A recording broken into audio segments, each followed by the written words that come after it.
Good evening, ladies and gentlemen, and welcome to the campus of Gibbs High School at Ernest Whited Stadium, where tonight your Eagles are in the first round of the playoffs against the Northview Academy Cougars. I'm Tim Borff alongside Jason Arnwine. Jason, man, it's a little bit cool tonight.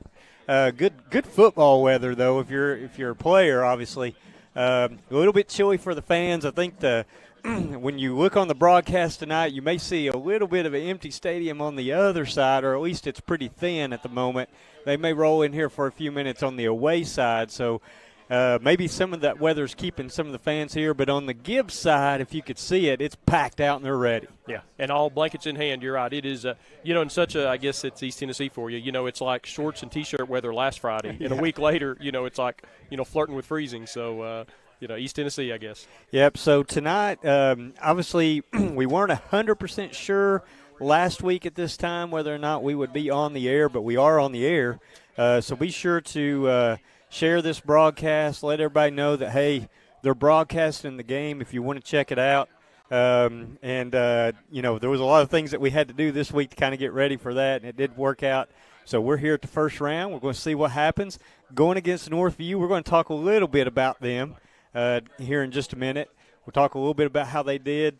We're going to take a quick break. We'll come back for the national anthem, all that, and let you enjoy that. And then once that gets done, me and Jason will kind of dig in here and kind of see what we can come up with these opponents.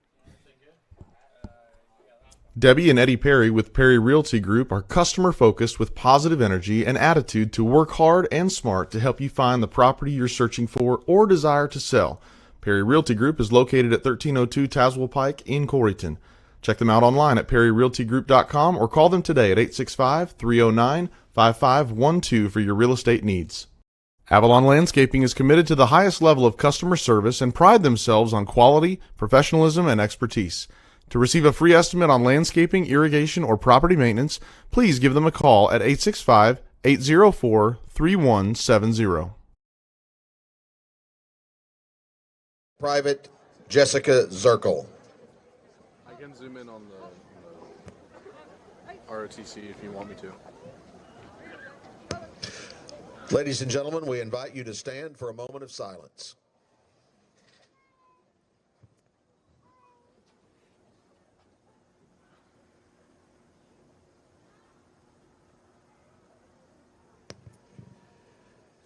Thank you.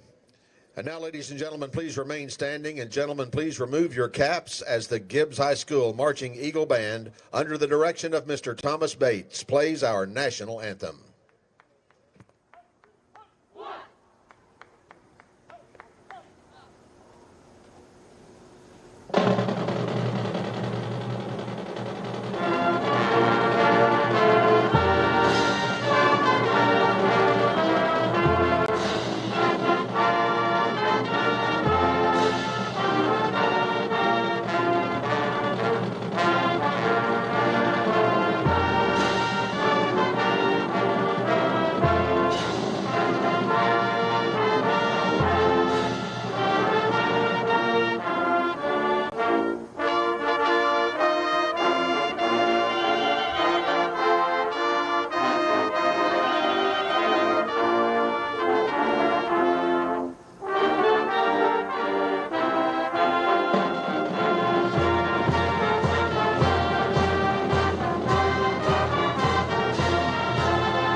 Get you going. Absolutely. All right, so Jason, let's talk a bit about Northview. I'm not as familiar with them, so I'm going to lean on you just a little bit to kind of walk us through what kind of team out of Kodak that we're getting tonight. Sure, yeah, and Tim, exactly like you said, I wasn't, when we talked about them last week, and I was like, Northview, where is that? And I didn't realize until somebody said, right there as you're heading into Sevierville on Kodak, right around the Swaggerty Sausage and all that, if you see those lighted ends that are on the the power poles as you go up through there, that's for Northview. I think they're all in that area. So it's Sevier County right there in Kodak.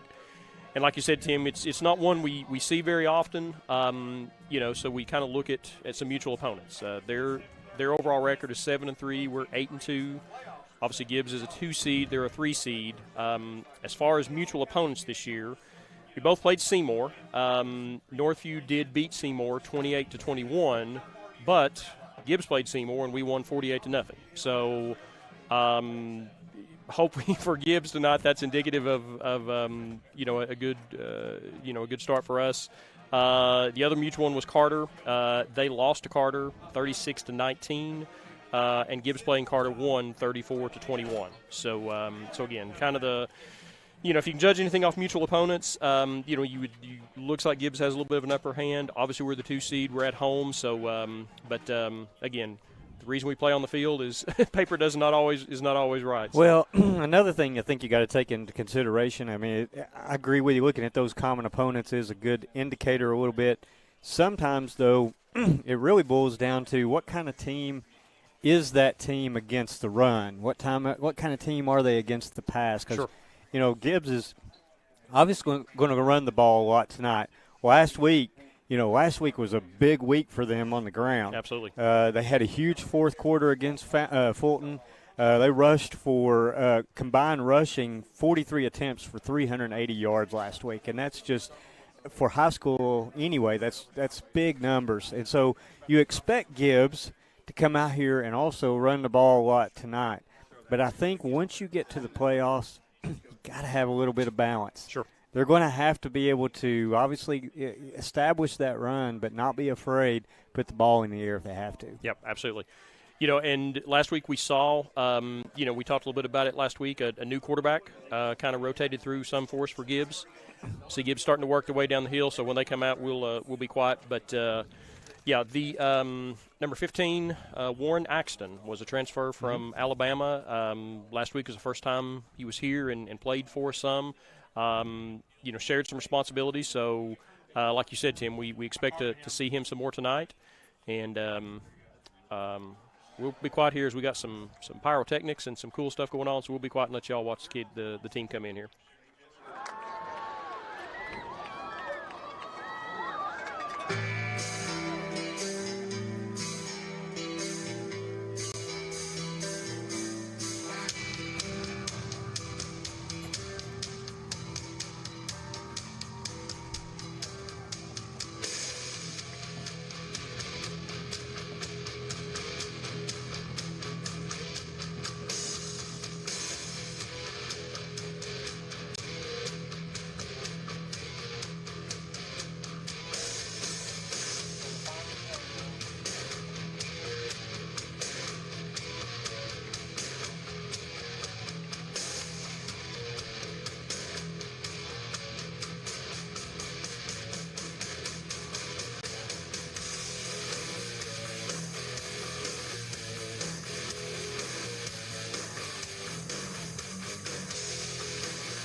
Your Eagles just took the field. I tell you what, that stepped it up a notch for the playoffs. You guys couldn't see it, but had the blue LED strobes going on the stadium lights and all that. And, of course, we had some flames over there. We'll have to kind of find out whether or not we violated any kind of HIPAA rules or OSHA rules or whatever we have going on there. But anyway, back to it a little bit here, talking a little bit about these two teams. Gibbs is coming in here with a lot of confidence. They had a strong game last week against Fulton. It was kind of one of those, there was a little bit of a nail-biter there until the fourth quarter. Could go either way. So they're in those. It's good to come out of kind of maybe a close game there to kind of have that. You kind of expect everyone's going to step up their game just a little bit come playoff time, right? Sure. And so I think it was a good, it was a good game for them last week. And, but you're seeing the team for the first time. You really haven't seen them. And so you just don't know. Yeah. And like I said, when it's somebody like this, you get to the playoffs and you're playing folks that you don't see. I don't know. We may have never played these guys before. So, yeah, you certainly don't see them routinely. So, we'll definitely be interesting. And, kind of looking at the playoff bracket, Tim, if Gibbs does win tonight, Then next week they would play either the winner. They would play the winner of Greenville or Fulton. Now, more than likely, that's going to be Greenville. Greenville is undefeated at 9-0, whatever. I know they're undefeated against Fulton, who's 2-7. Fulton's got to travel to Greenville to play at Greenville tonight. So if Greenville wins that game, Gibbs would travel, and Gibbs wins, then Gibbs would travel to Greenville next week. Now, so what you're saying is it gets a lot easier after this Yeah. game? No, we know that's not the case. We know that's not the case. Now, if Fulton could somehow pull the upset there tonight, then Fulton would be back here for the second round of the playoffs. So Gibbs could host next week, and hey, we beat them a week ago, so that would be awesome. But they got a tall test ahead of them if Fulton's going to get over Greenville tonight. So you just never know. I mean, it's high school football. I mean, it's that is going to be an extremely tough test for Fulton. Matter of fact, I'm glad that we're playing here tonight. Yes. Let's just say that way. Absolutely. So that's going to be a toughie. But yeah. Let's get past this one first. That's right. We got to win this one before we even talk about going to another one. That's right. Big game tonight for the seniors. They're going to be hyped up. I think it's going to be important for this team to get Brockwell going. They're going to have to get their senior core group going tonight. They're going to have to play their best. And, really excited to get this one going. Absolutely. Well, they, like I said, announced Northview is going to take the ball here. Like Tim said, we're getting ready to get started here. And, you were talking, Tim, about rushing last week. If I remember correctly, Rockwell had 4 or 5 touchdowns, I believe, last week, too. I mean, it's just like, incredible numbers. So, like video game numbers almost. So, he just, so like you said, we need a good dose of that tonight and hope that Northview can't stop him. And, it was a good win last week and certainly got a lot of good numbers. If you're thinking you tuned in to UNC and Oregon, this is Gibbs and Northview. That's right. Gibbs is all in the traditional blue and whites. Northview's in the green and whites. Hey, about get ready to get this thing going. That's right. Yeah, and we talked a little bit last week, too. First time Gibbs has hosted a home playoff game since 2016. Thanks to former Coach Turner for letting us know that. Technically, we should have hosted last year, but, again, with obviously no stadium, we had to go on the road. So, so our first home playoff game in 7 years. So, excited to see him back home and great way to kick off a new stadium this year. So very cool. We're about to get this one underway. Gibbs lines up for the kick, and we are started. Little squib kick down the middle. A little trouble handling it. Picks it up at the 20, and going to be brought down about the 23 where they'll start this drive. Yep. So, it was good to see Gibbs. Last week those Fulton, they were pooching those every time, and of course it worked for them. But I'm kind of glad to see that kick go deep for a change. Always makes me nervous on the sideline, and they're going to get a good run back when you pooch those short ones. So all right. So it looks like this team's going to be led by John. Looks like Mason Phillips is going to take quarterback. Fundle snap. Gibbs is on it. And he breaks a tackle and gets back out. Actually, may have picked up a few. I think he did. To have had that much of a busted play, that really was a good job to get what he did out of it. So got some nerves going on, obviously here to get started. Phillips is able to take a bad situation there, get about 5 yards. Going to bring up 2nd and 5. We talked a little bit about the cold earlier too. You got to get those fingers warmed up, and that ball hurts when it comes in there. So. And 26 takes the handoff. That's going to be Nick Scroth. I believe that's where you pronounce it. And he's going to lose a couple, so we're going to be back, certainly take away what we gained on the previous play there and even maybe lost a little more. So, did you see who was in on the tackle on that one? Tim, sorry, I did not. But, caught him in the backfield, so a loss on that. So it's going to make it. It's going to make it back to original line of scrimmage. Yeah, about 3rd and 10, so, yeah.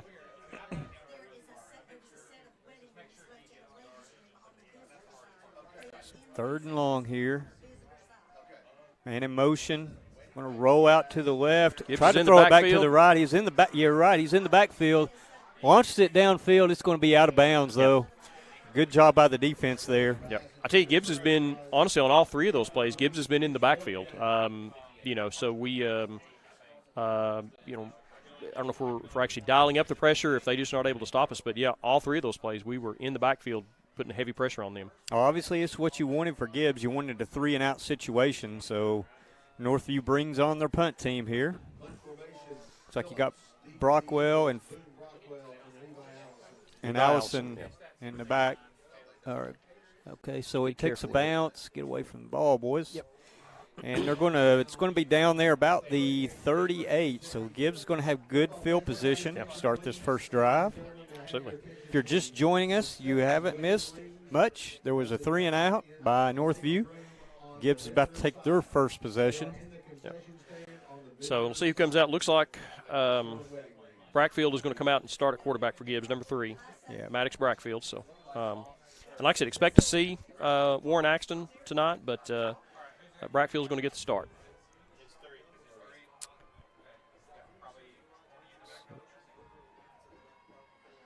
Handoff goes to Wyatt West. Yep. Going to pick up probably about 4 yards on that. Yeah, believe so. Looks like Gibbs is going to go with a little bit of a hurry up. Yep. Back at the line, going to be 2nd and 5. Brockwell takes the handoff. Got some blockers in front trying of to him. find. Reverses field. He's got some green daylight over there if he can get away from the first few defenders there. He is going to pick up the first down, so yeah. Like you, Timmy, he did a good job reversing, and he had some open field over there. But give Northview credit; they didn't let him turn the edge over there. But he did pick up the first down. Yeah, it's a good pickup. Nonetheless, move the chains. Yeah, absolutely. So going to be 1st and 10 from the 48 on the Northview side of the field.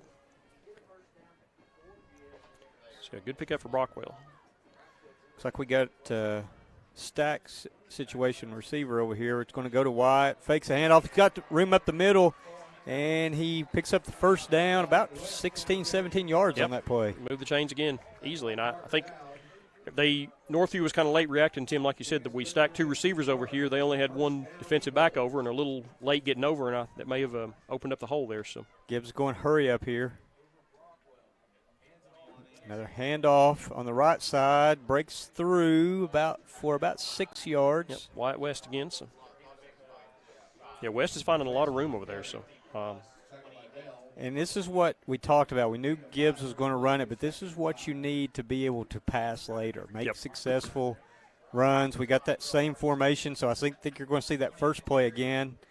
And they did a pretty good job stopping him that time. Yeah, it's going to end up being about 3rd and probably 4. I don't think really any gain on that one, so it's manageable, but it's say 3rd and 4 or 5 here. So.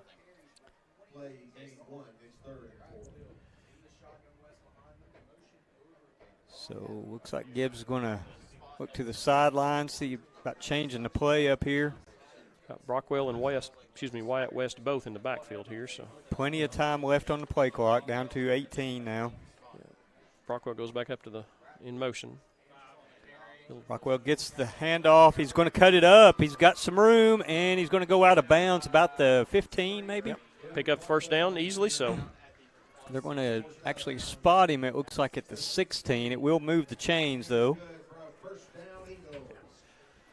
So, Tim, on the 16 there, they can pick up another first down before scoring if necessary. Yep.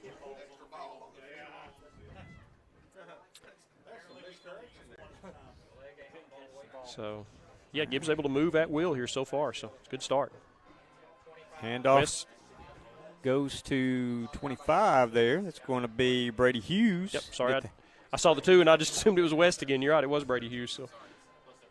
Good job by Hughes picking up about 4 yards there, 3.5. Yeah, like I said, Gibbs has been able to kind of run at will here, and really up the middle around the edges, and they've got room, wherever they wanted to go. Another handoff to Hughes. He's going to be patient. Get up to the middle there for about another 4 yards. We'll take 4 yards all day. Yep. So about 3rd and 2 maybe. I think 3rd, probably going to be closer to a 3rd and 4 if the spot on the other side is right, the down marker.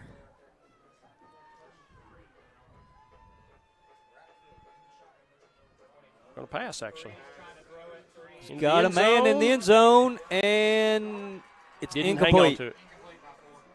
Well, I Pass, pass was intended there for, looks like Caden Mills, just out of his fingertips. So it looks like they're going to try a field goal here. I think everybody, including us, I was watching the backs in the backfield. I think they kind of caught Northview a little off guard there too, but just wasn't able to reel the catch in. So, Angola's kick is up. It looks good, and it is good. So with 7:46 left to go in the first quarter, Gibbs is on the board first, 3-0, and we'll take just a short break and be back for the kickoff. Clear Springs Baptist Church is a church that loves this football team, and we love this community.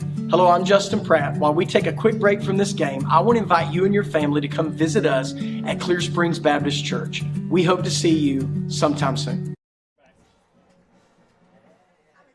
And we are back. Gibbs just now, if you're just joining us, Gibbs was opening, Northview took the ball first, so they elected to take the ball first. Gibbs on their, got them 3 and out on their follow-up drive, first drive. They went down, kind of stalled out once they got inside the 15, 16-yard line there. Tried to have a pass to the end zone to Mr. Mills. He was open a little bit, but just slightly overthrown. Just a tiny bit high for him. So Angola puts 3 on the board, and that's where we sit. 3-0 Gibbs here in this first quarter. 7:46 to go.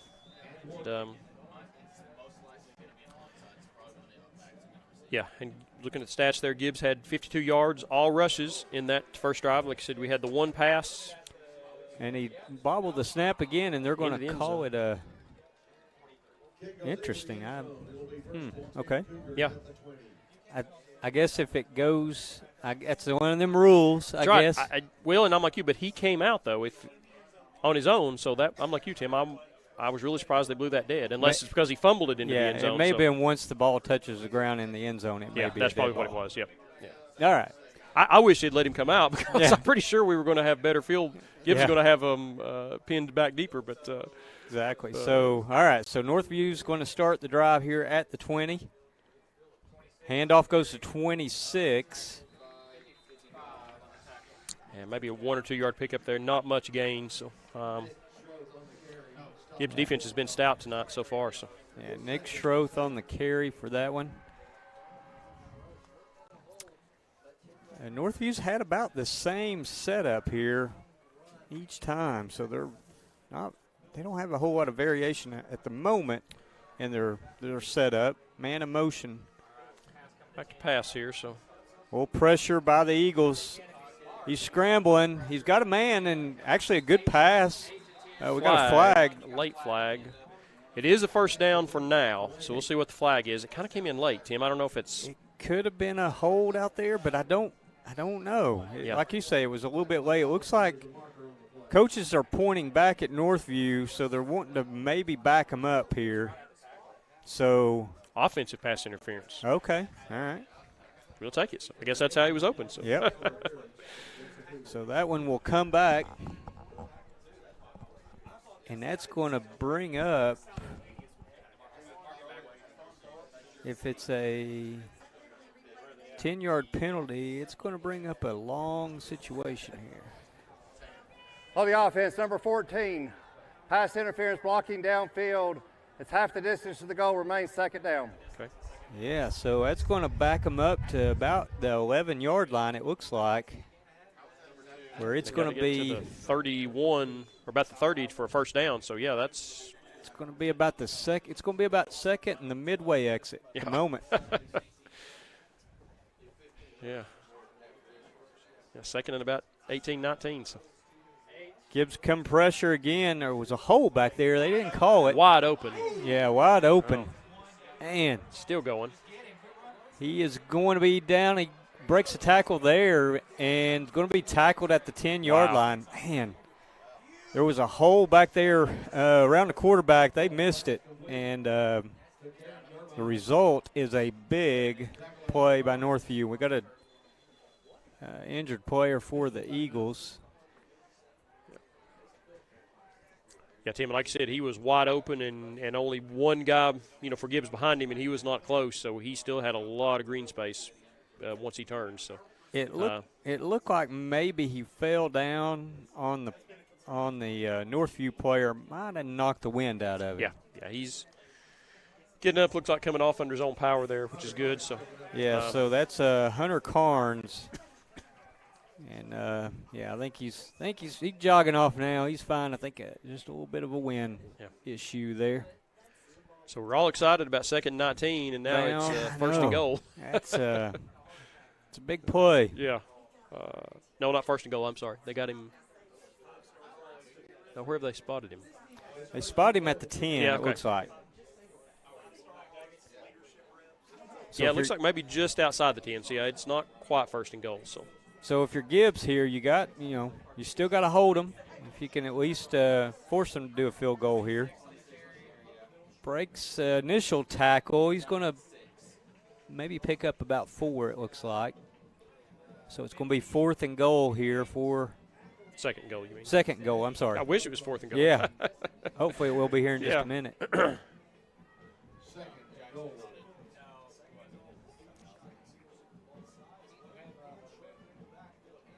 So handoff goes to 26 again. He picks up another 3. So it's going to bring up 3rd and goal. Yeah, from about looks like about the 3 maybe. So, yeah, they're inching closer, but all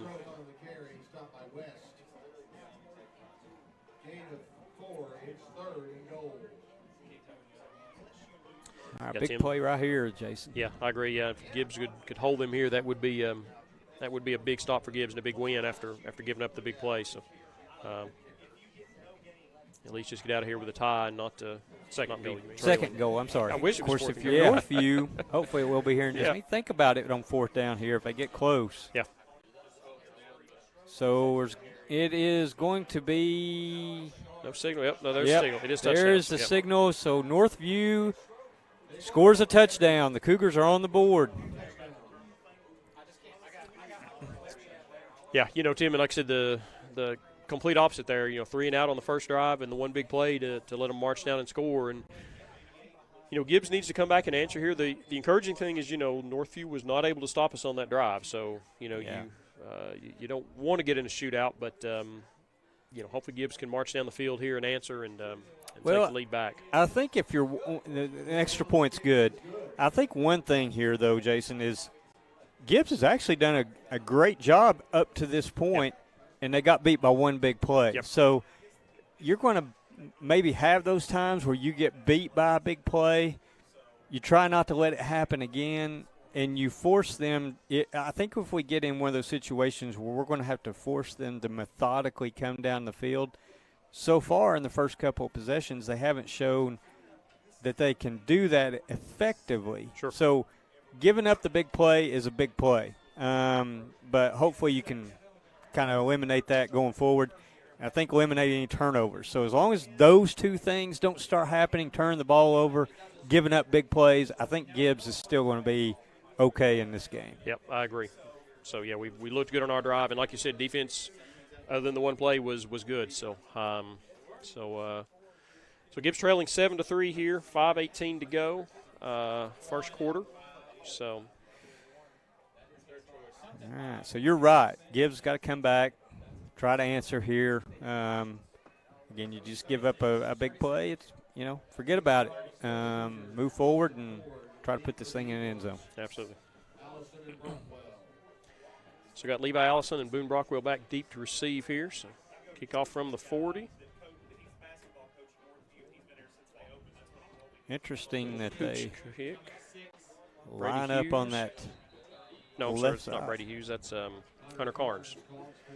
Interesting they lined up on that left side, I guess, to give them as much, room on this side to be able to kick it off. But not go out of bounds. But, anyway. Yes, we'll take over at the 37. So good starting field position for Gibbs again here. So yeah, we'll take that all day. Absolutely.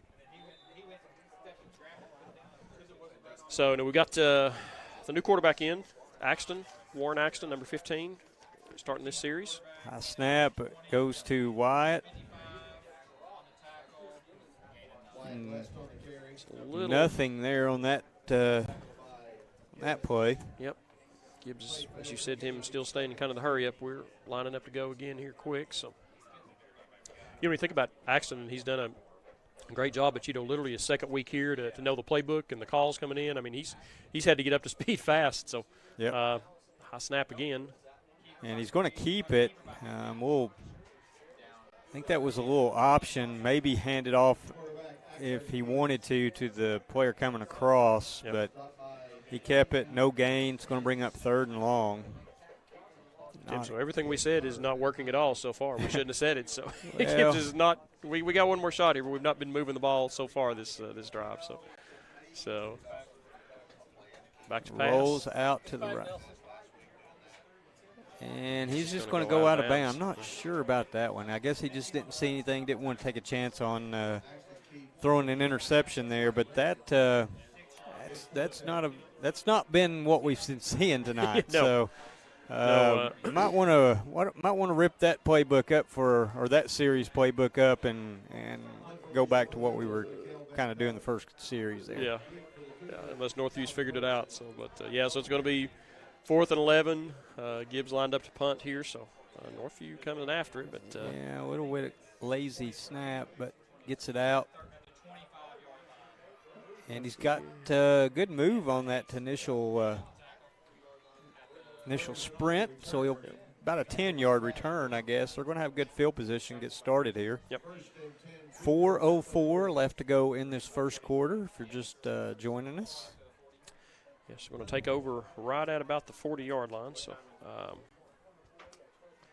So, like you said, Tim, you just got to put that big play out of your mind. And, your defense had been good the other, 9 of the 10 plays you've played this first quarter. So just buckle down and keep doing what you were doing. So, well, I think that they're going to have to start respecting Mason Phillips' ability to make stuff happen, quarterback. And so far he's been able to get out of some situations to where it could have been a loss and scramble to give his guys enough time to kind of get open. He's made some good passes. Sure. So I think they're going to have to respect him and kind of and understand that you got to get after him. Yep. Yeah, that pass play previous to that one big play was a 78-yard pass is what he got credit for. So good play there. He did scramble a little bit there to get it back to the line of scrimmage, but good job by the defense there. Yeah, so going to be 3rd and about 5 looks like to go here. Yep. So big play here, I think, if you're Eagles. You'd like to get them off the field again, absolutely. Give your offense a chance to get back out on the field. Yep.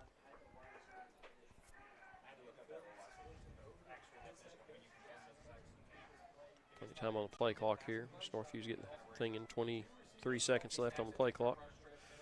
Oh, going to try to draw the Eagles offside, and here comes a flag. Might be enough to give them a first down. So change the cadence up there a little bit. And this might now, will it give them enough for a first down? I don't know yet. Be close. Prior to the snap, encroachment on the defense, number 66, 5-yard penalty. Yeah, it's going to be. Yeah, it looks like they are moving the chains. So. After the penalty, it's 1st and 10, Cougars Yep. at the 50. All right, so little mental mistake there by the Eagles. Gives them a fresh set of downs. Yep. Handoff goes to the middle, and, man, he was one player away from really having a big one there. He was. Yeah, and he moved through there quick, too. So, So about a 7-yard pickup maybe. Yep.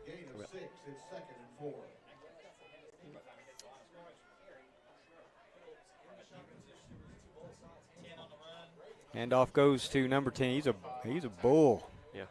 It's the first time we've seen him tonight. 26 has been carrying it. Looks like enough for the first down. So Northview's got a little momentum here, so moving the ball. So yeah, so another first, you're like you say, another first down inside the Eagle territory at their 38 now.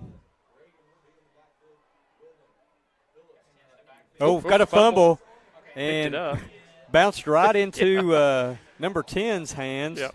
We need to kind of get who that is now. That's John Regan. Loss of Yeah. Maybe loss of about half a yard there on that, or back to the original line of scrimmage. So, yeah. That's a loss of half a yard, but it could have been a loss of ball there. Yes, exactly. They didn't get a fortunate bounce. Absolutely. We're right back to him. So, so 2nd and 10 here.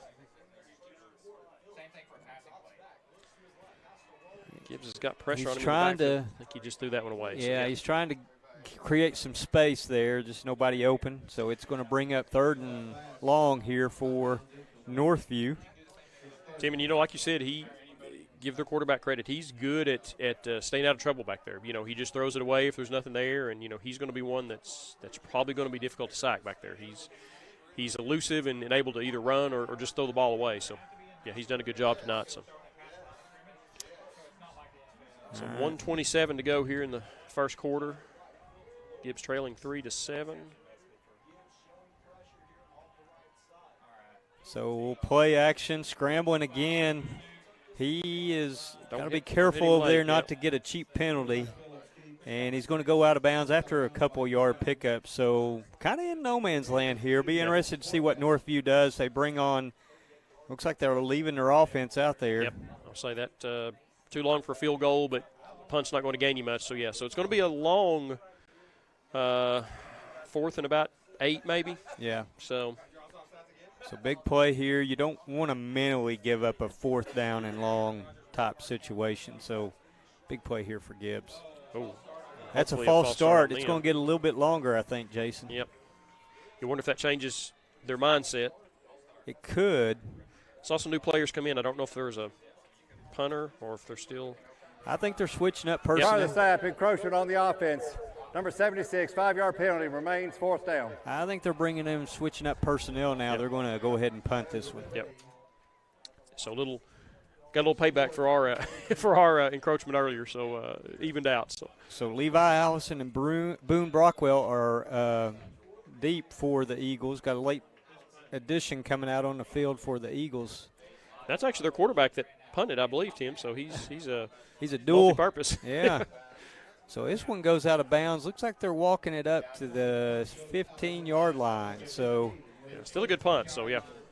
So 1:12 left to go in this first quarter. Gibbs take over on offense here. Yes, this will be their 3rd series, and Tim, like you said, second series did not seem to work well. So let's go back to what we did on the first one, if we can. So see if it's a different set of play calls, and hopefully it's not that Northview has figured out what we're doing. So. I don't know if there was maybe an anticipation there with the quarterback change that it was probably going to be handoffs, and so they were going to sell out on the run. But now we've got Maddox back in. Yeah, Brockwell around the end. And maybe Wyatt West got kind of rolled up there just a little bit. He's all right. A little kind of scary looking there for a bit. Pick up about 5, though, so we got 2nd and 5 here. So looking back, screen. He's got it, and he's going to pick up the 1st down and then some. It's Jaden Rutherford, number 18. Good play by the Eagles there. Yep, pick up the 1st down. Keep sticks moving, 41.5 seconds to go in the first quarter here.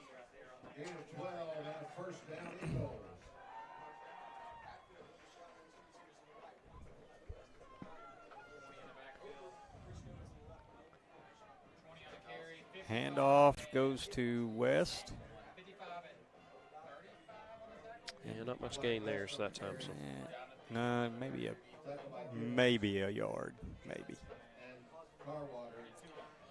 15 seconds to go here. So I'd be surprised if Gibbs runs another play here. I think they're going to maybe chat about it a little bit. Yeah, I believe they're going to let the clock run out. So, yeah, they don't seem to be in any hurry here. So your clock may be stopped on the screen, but it is running, and now the quarter is over. So after 1 here, Gibbs trailing Northview 3-7. We'll be right back for the second quarter. Debbie and Eddie Perry with Perry Realty Group are customer-focused with positive energy and attitude to work hard and smart to help you find the property you're searching for or desire to sell. Perry Realty Group is located at 1302 Tazewell Pike in Corryton. Check them out online at perryrealtygroup.com or call them today at 865-309-5512 for your real estate needs. While we take a quick break in this football game, we want to take an opportunity to personally invite you and your family to come visit us at Clear Springs Baptist Church. We have a rich history of ministering and loving this community, and we want you to know that you would be our welcome guest. We love Gibbs football, and we love you. I hope you. Avalon Landscaping is committed to the highest level of customer service and pride themselves on quality, professionalism, and expertise. To receive a free estimate on landscaping, irrigation, or property maintenance, please give them a call at 865-804-3170. And welcome back to Ernest Whitehead Stadium for the start of the second quarter here in this matchup of the first round of the playoffs between the Gibbs Eagles and the Northview Cougars. And so the Cougars are leading the Eagles right now on a big play, result of a big play that they had in the first quarter. So Gibbs will have second down here. Now Gibbs back moving the ball again on this drive. So, and did we got Axton back in at the quarterback? Oh, little fake pass there. So. Good play. He's got some running room, and he's going to break a tackle out of the bounds about midfield. And that's where they're going to spot him, 50-yard line. Nice. So definitely picked up the first down, and good like kind of fake play. pass there. Yeah, absolutely. And he is quick when he can get in the open field there. So good pickup certainly from Axton. So.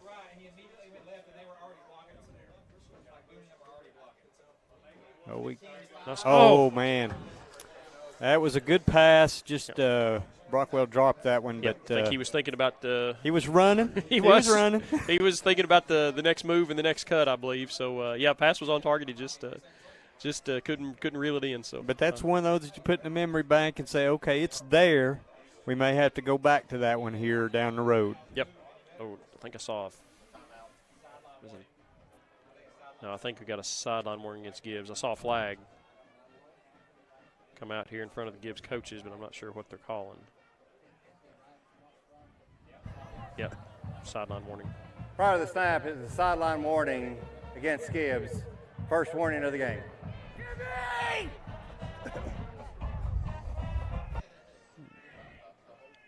Boys, you need to step back there just a little bit. Yeah.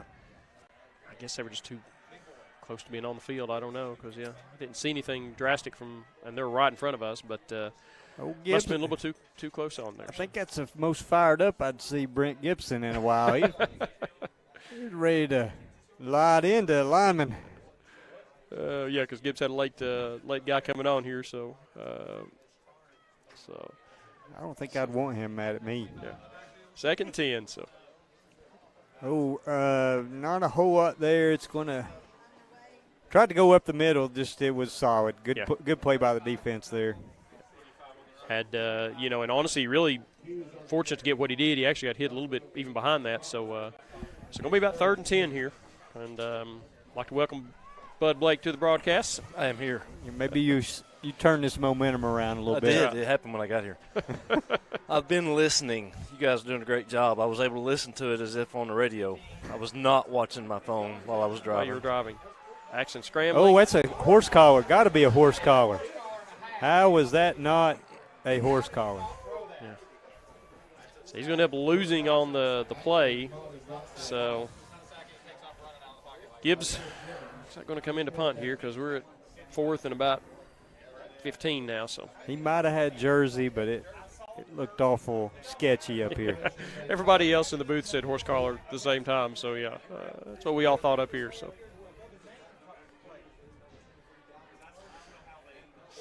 tell you what, they're getting in the backfield. They're going to have to watch that. Good bounce by the Eagles. Boy, you almost made a big mistake there. Yeah. He should have got away from that thing, too. Yeah, exactly. Yeah, if you're not going to pick it up, just get away from it. So inside the 10-yard line, though, so they're going to have it 1st and 10 from about the 8.5. So Bud? Things are about to change. What we got to do here tonight? We've talked a little bit about got to avoid the big plays, got to avoid the turnovers. We've given up a big play. What's your keys?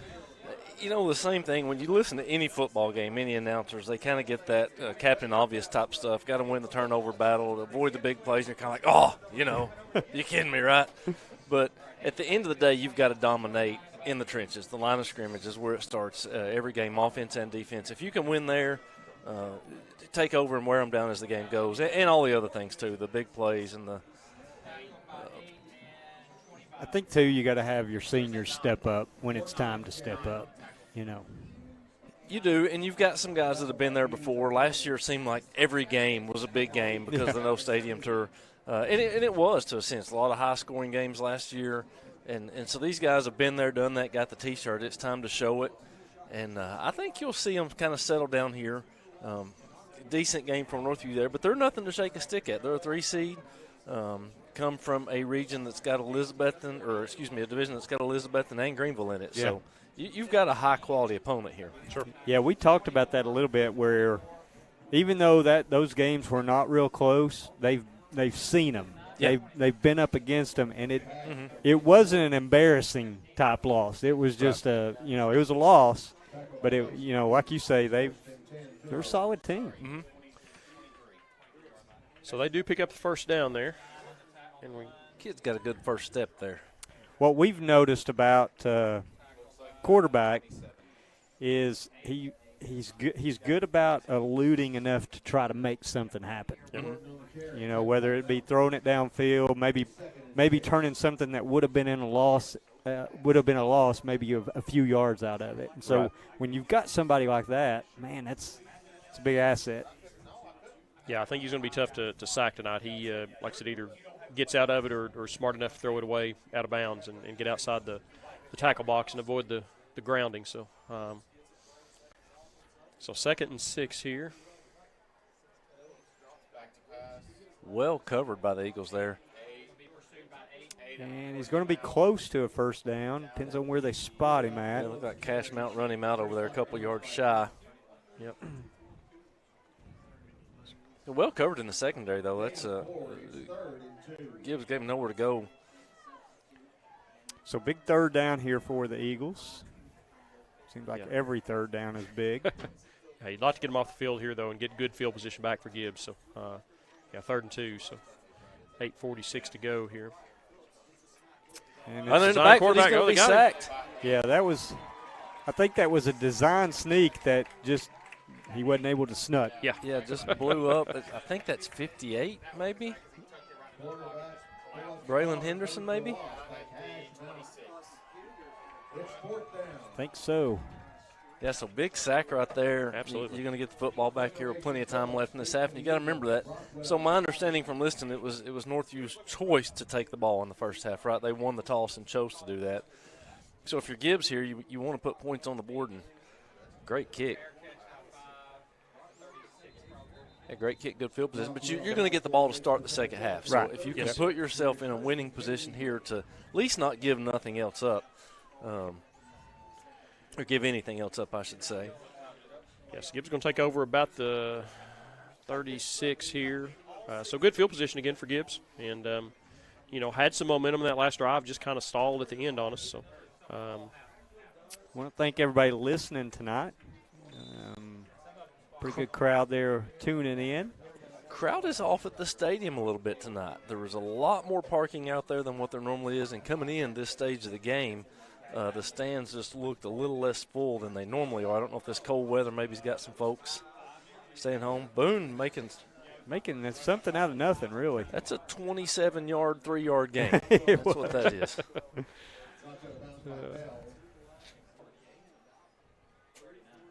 One thing I've noticed with Gibbs is if we got this multiple quarterback situation going on, and that works in a lot of systems, but the one thing that you do give up with that is you give up the ability for anybody to really get hot. Yeah. I think if somebody gets hot, you got to stay with them. If you have a great drive, stick with them until something goes wrong. I know it's twofold. You don't want to do that as a coach to where, all right, you made a mistake and we're pulling you. But at the same time, if somebody gets hot, you got to let them stay in and play. Yeah, I 100% agree with that. You need to put whoever, like you say, whoever's hot, you got to put the personnel that's going to give you the best chance to win a football game. And I'm not Here's sure. the run holding on the offense, number 54. That is a 10-yard penalty from the previous spot. Remains 2nd down. And that's something else that happens on those long, drawn-out plays. Guys get grabby. You can only block so long before they get free. And as a lineman, you're not sure where that runner is. Mm-hmm. Not to take anything, that last comment, not to take anything away from guys, but you want, like you say, you want to put your best situation. Yeah, that's just a hit his own shoulder pad type deal. Maybe I think it slipped is out of his hand, or So probably would have been probably was an incomplete pass and not a fumble. But well, I don't know, the clock's still running, so I don't know. No, I feel like that was a fumble.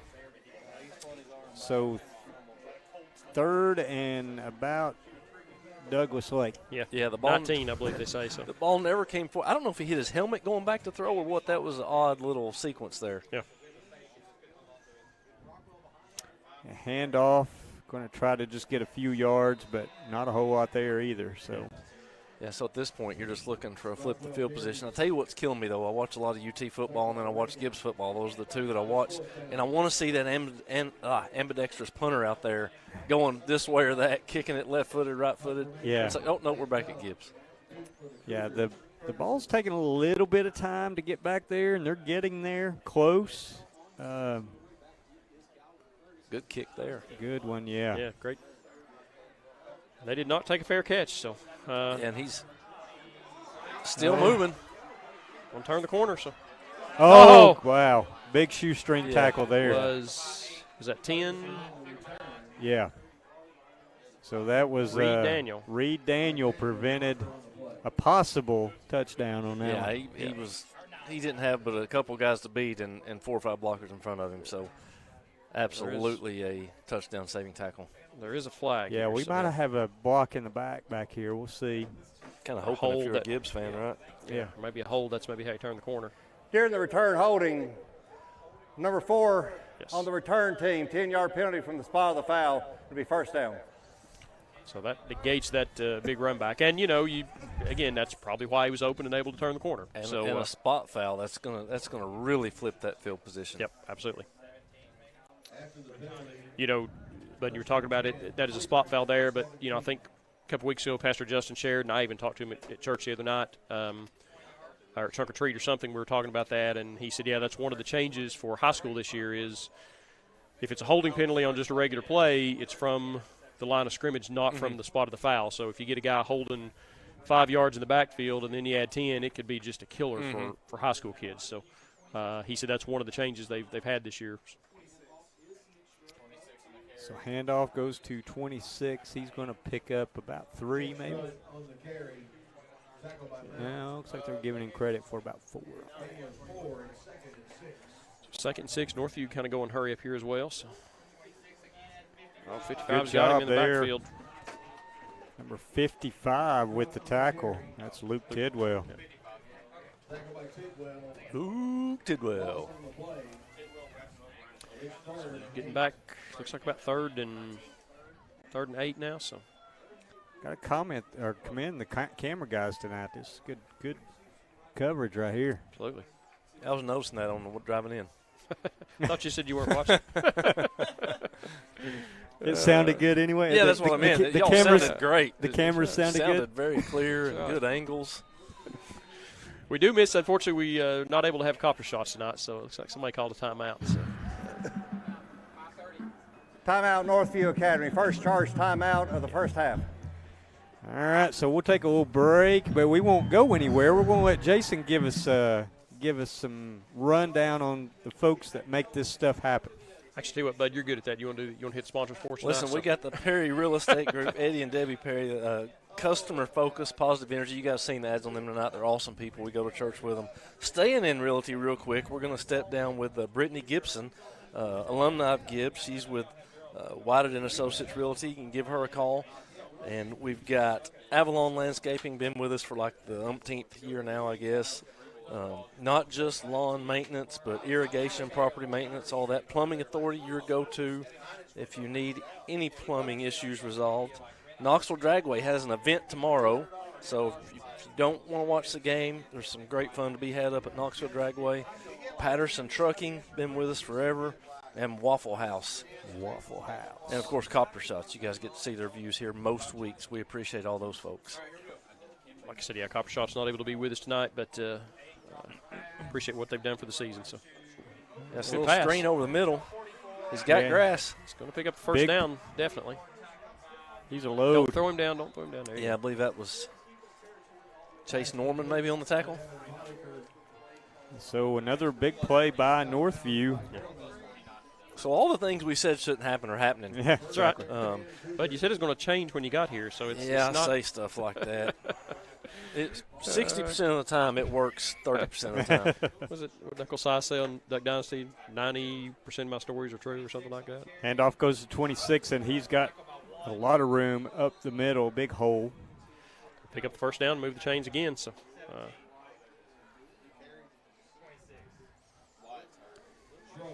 Yeah, so we got a little play stoppage here for some dirty laundry way back on the far side of the field. I'm hoping way back there that's got to be holding on them. I don't much know what else it could be in the backfield, but we'll see. Yeah, on the far side of the field, yeah. too. I'm anxious to see. I probably wouldn't have thrown it. There's no penalty on the foul. No penalty on the foul. That means It's it second happened, down. but it was far enough away from the play. We're not going to call it. That's what that means, in my opinion. No penalty on the foul. And I like that. If something is 30 yards away from the play, unless it's unsportsmanlike or something like that. Oh, we got the balls on the ground. Yeah, whether it go for us or against us, when it's 30 yards away from the play, unless it's unsportsmanlike or something like that, roughing, let them play football. Yeah, I agree. I mean, if you want to call holding, you could call holding every single play. Every single play, absolutely.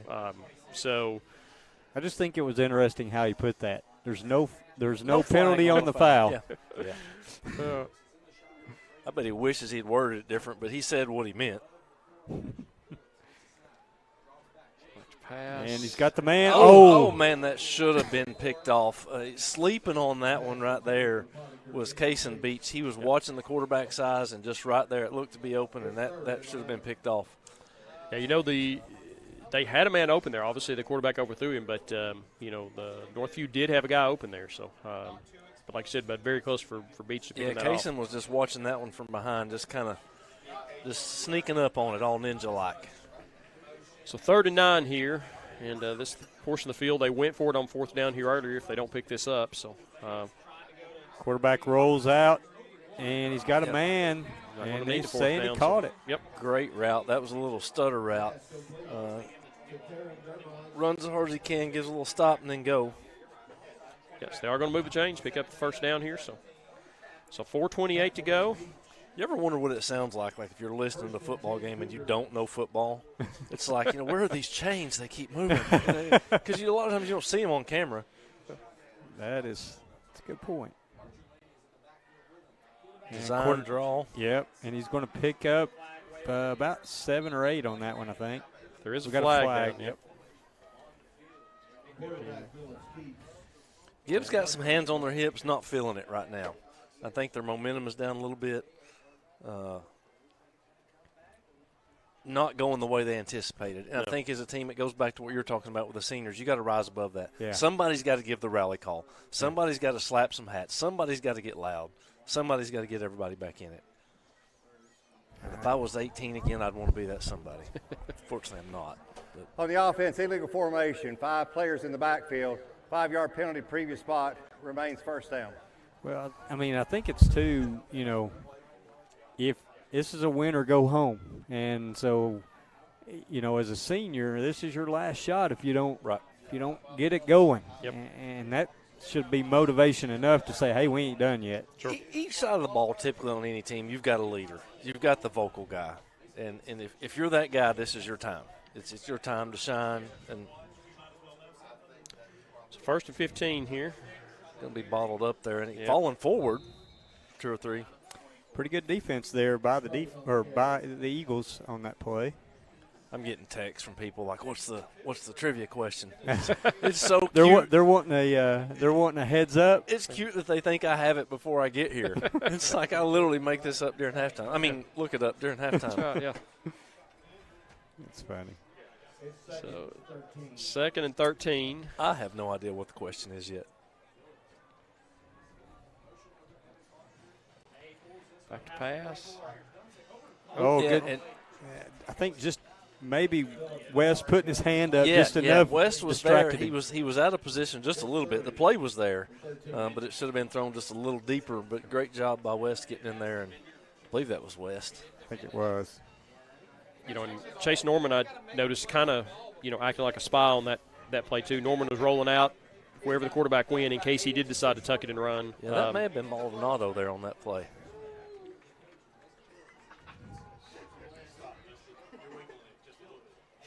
Play action. Got a man. Good catch. Yeah, great catch. It's going to be close to the first down. I think it'll be enough. Yep.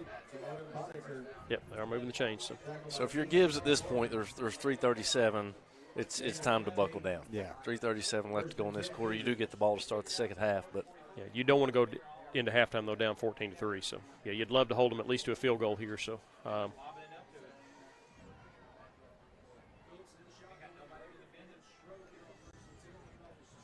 Handoff. Wide open lanes there. Yep. Down to about the 5. Yeah, good open field tackle there. Case and Beach.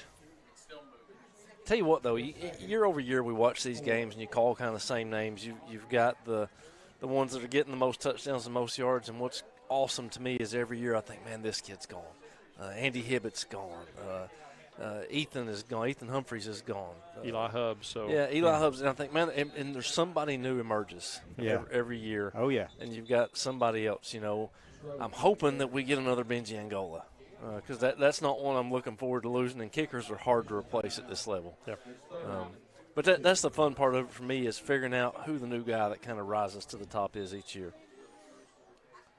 Yes. So many names over the years. So I think Northview was forced to switch out personnel here. Yeah, somebody lost a helmet, so yeah. Brought in some big guys on that line. So 3rd and 2. They actually can get a first down without scoring. Handoff goes to good tackle there. And I think that might they got be what that happened. first down. Yeah. Gave him out of the end zone, but I believe he's going to be just enough to get the first down. So that's Hayden Mills on that stop, but yeah. Unfortunately, they're saying it's first down. Yeah, this is agonizing to watch somebody do to Gibbs what Gibbs normally does. Yeah. Just methodically move the ball down the field, first down here, 10, 12-yard chunks. So it's going to be first and goal from about the half-yard line. So if you're Northview here, you're taking your time. You don't want to give Gibbs enough time to absolutely maybe come down. So Gibbs may want to think about maybe a timeout here at some point. Yeah, 2 minutes to go here, but 25 seconds on the play clock. It is not even started yet for some reason. Oh, there it goes. Okay. I don't know why the play clock, but several seconds ran off before the play clock even started, though. So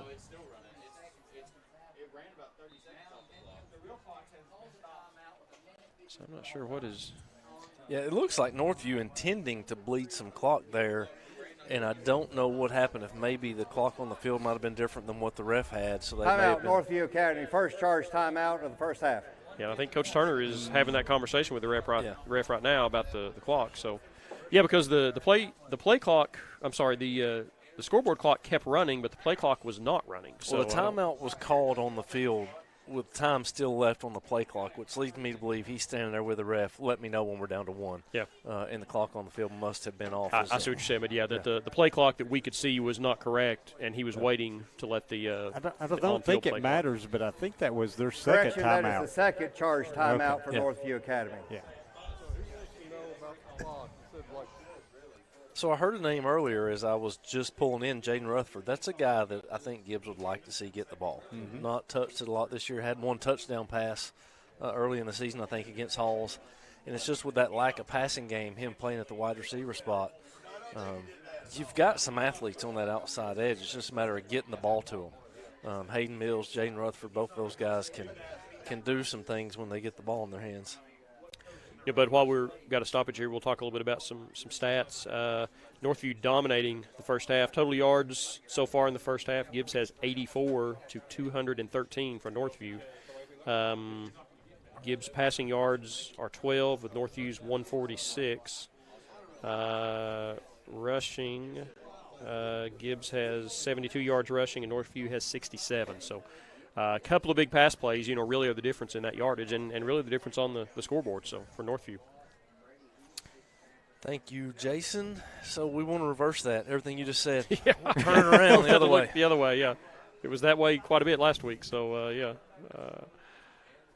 I still just feel that deflated feeling, just looking at the whole Gibbs team as a whole.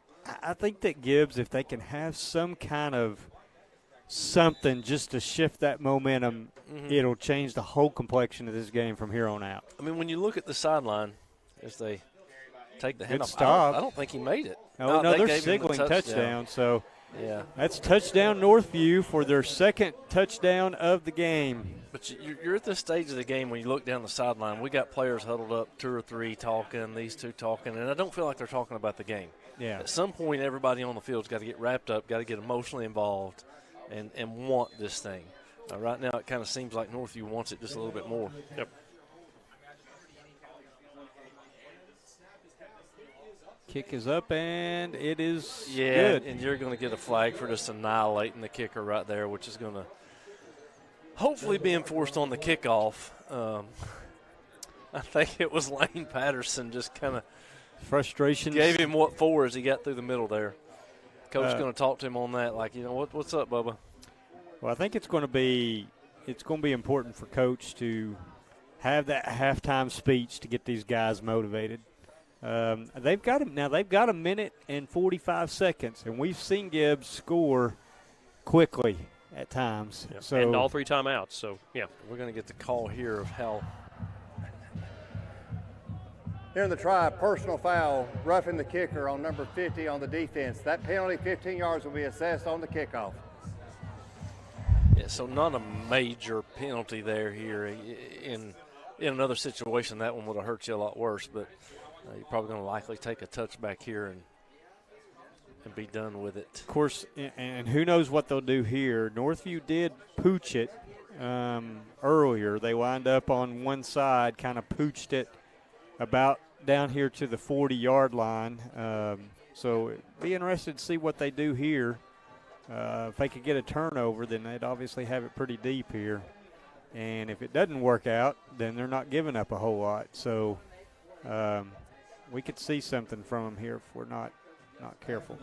I love how we old school walk these off as if the lines aren't there. It's like you're going from the 40, you're going to the other 45. It's like, we're going to make sure these lines are correct. Yeah. I mean, it's just the way it's done. Yeah. It's still funny to me. So they are lining up on this hash mark again. So I would not be surprised if we see a little. Watch for an onside, right? Onside. If you don't get it, I mean even if you don't, I mean, you're already on the Gibbs side. You're literally kicking off from the Gibbs 45. So, yeah. That's what I'm thinking here as well. Of course, he's lining up like he's going to get a running start. We'll see if that's a decoy. There's some trickery. I think you're crazy if you kick it in the end zone.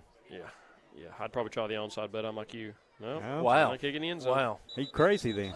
I really think so. This guy crazy. I mean, why would you not at least do the pooch? I agree. Right? If you pooch it inside the 10, you've got a chance at getting it, unless you're intimidated by a Gibbs run back, and I don't think they are. Yeah. I would have certainly tried the onside because most likely if Gibbs recovers it, they're going to have the ball at 35. Yeah. Right. You've just given it to them at the 20, so I got some questions for that Northview Academy coach over there. Yeah, all right, we'll take it. So, yeah. Still see the offense trotting on lackadaisical, man. I need to see some fire. So Axton is back at quarterback.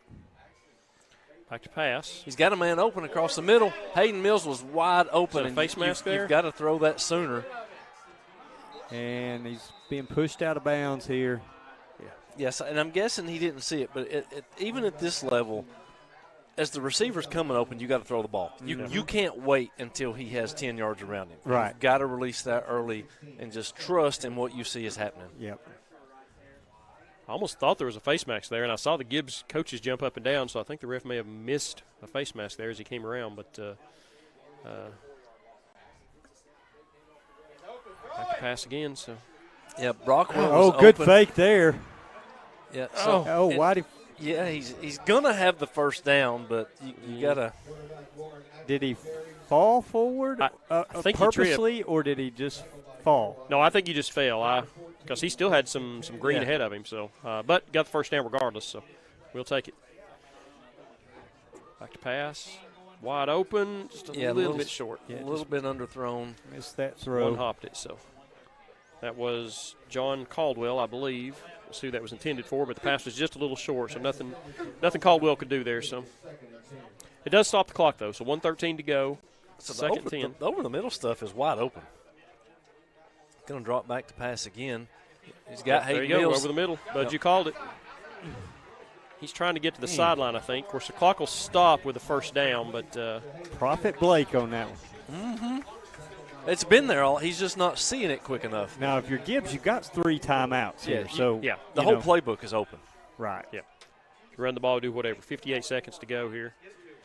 Yeah, just take off. Yes, Hold on to the ball. Take off. Oh, my. Nope, still on the ground, I think. Ball's I think out Gibbs got still. it. Yeah, Wyatt, I think, recovered it. Yes, they're going to call that second down with a loss of a few yards. But as a quarterback, you can't have that ball out in front of you one-handed like that. That's timeout, Gibbs. First charge timeout of the first half. Good timeout call right here by Coach Turner. Yeah, kind of settle everybody down. Gibbs was fortunate there. Yeah. Yeah, the Northview guy was on that, and I thought it was over, but I'm still going back to this crazy guy kicking it in the end zone. Came out again, so we'll take it. So look at this guy. You did miss the entrance by the Eagles. It was pretty. Was that pretty cool? You have to go back and watch the replay. Notch. So yeah, I missed it's it. Nice. So I was sitting in the Burger King drive-thru, as I'm like, oh, it's go time, and I turned it on, and the band was or the little tunnel thing that they run through, all that was just coming off, and I had heard y'all talk about it, but I didn't get to see it. Some pyrotechnics. They had some smoke. They had the blue flickering lights. It was. We got the blue flickering. Did we figure out the blue flicker? We flickered the blues. Man, I've been waiting all year for the blue flicker. I was mad because I thought we didn't have it, but we do. You think it's something we just learned up here in the press box? I don't know. I think they need to turn all the cop car blue lights on, too, whenever they do that. I don't know, but if we lose this game, we should do none of that ever again. Axton back in to throw again. Another good pass. Get out of bounds. Attaboy Hayden Mills going to be just a little bit short of the first down. Solid pass, though. No, so the spot. Yeah, I was going to say the ref was coming in and asking him to move the chains, and I'm like, dude, they're a yard short, maybe 2. 3rd and 2 here. He needs some glasses. Pass back to Mills again. Yeah, that's like going to get the 3 or 4 in a row there, I believe, to Mills. So, yeah, I mean, Gibbs needs to just. We need to do this a whole game. Yeah. Run 2-minute offense a whole game. Yeah. Oh, sorry. Got back under that ladder again. So we got another timeout, looks like. Timeout, Northview Academy. That is the 3rd and final timeout of the second half. I think that was to catch their breath a little bit. Yeah, maybe. Yeah, so Coach Turner got some complaining out here, and I'm not sure what it's about, but I could hear him. Please reset the game clock to 36.7 seconds. That's probably what it was. 30. He said 38. I could hear him on the reps. 38 seconds. So Hayden Mills has got 4 targets and 3 catches for 34 yards. So, like you said, let's just keep doing that. He's found a good found a good target there, and Mills is doing a good job to get it in, get out of bounds. So, All right, at this point I go. So you do that, but can you draw some attention to Hayden? Can you draw a double team? Can you get somebody wide open downfield? Yep. Yeah. Well, like you say, the middle's been open. Yeah. You know. And you've got 2 timeouts left if you're Gibbs, so you've got one here to play with on a situation where you can't get out of bounds. Yeah. So, do you spread your offense out a little bit? Maybe get the guys on the outside to maybe keep some of the defenders on the outside and then send somebody across the middle. It's got to be quick. So no matter what you do, it's got to be quick. Quarterback's got to see that as it's happening and not wait for it to happen. You can't wait for the receiver to be 5 yards wide open. Please correct the game clock to 38 seconds. Yeah, so Coach, he lobbied to the 38. Yeah, you got it. He's able to get that one. Should have asked for 40. So. No, I said it was 40. I can hear him down there. 48, not 38. Yeah. And it goes back to what we said a minute ago. Still at this point, no fumbles, no mistakes, no interceptions. You've got a stack coming, and you just take off with that. Oh, he's got a man. Touchdown, Eagles. Nice. Yeah. Was Landon Frisco. Great vision. Well, I think there's a flag. On the ground. Oh. So this needs to be there's no penalty on the foul kind of situation. See what they call here. In the run, there is holding on number 66 on the offense. The penalty is 10 yards from the previous spot. Remains first down. That's a killer. Yeah, and so it's a killer. Another flag right here for unsportsmanlike conduct. Unsportsmanlike conduct on the offense, number 20. That is an additional 15-yard penalty. Yeah, so you just shot yourself in the foot at this point. Get to halftime. Calm these guys down. You've had an unsportsmanlike. You've had a roughing. Some conversations need to be had. Yeah, sideline warning. Yep. So what was the unsportsmanlike for? Was it jawing? I would say Wyatt had something to say as he walked by the ref, because the ref just literally stuck the flag right back in his pocket, and as Wyatt walked by him, he flung it as high as he could in the air. Kind of like, okay, you want to run that mouth? So 1st and 32. Tonight's trivia question: how many unsportsmanlike can you get before you're thrown out? But situation, you still have 2 timeouts, still have 30 seconds. So, and that's the thing on that play. You just lost 8 seconds on a negative 25-yard play. Right. So you lost your 8 seconds that you lobbied for, and you went backwards 25 yards. Yep.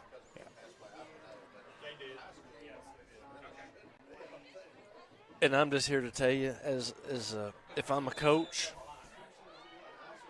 that kind of penalty right there, you're going to sit for a minute. Yeah.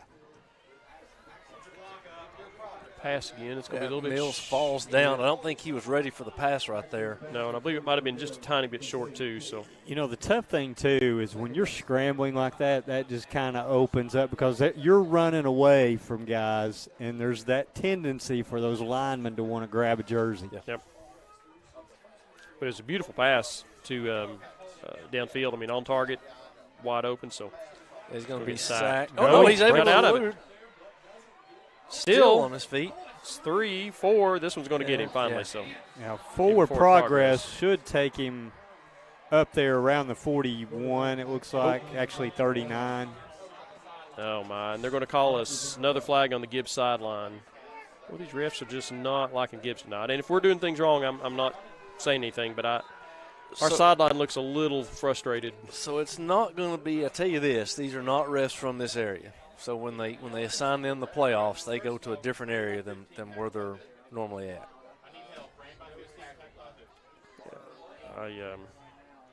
Yeah, and that's the second sideline warning on Gibbs, so that's probably a penalty at this point. So, which I'm like, you guys, I think we're at the point with 15 seconds left.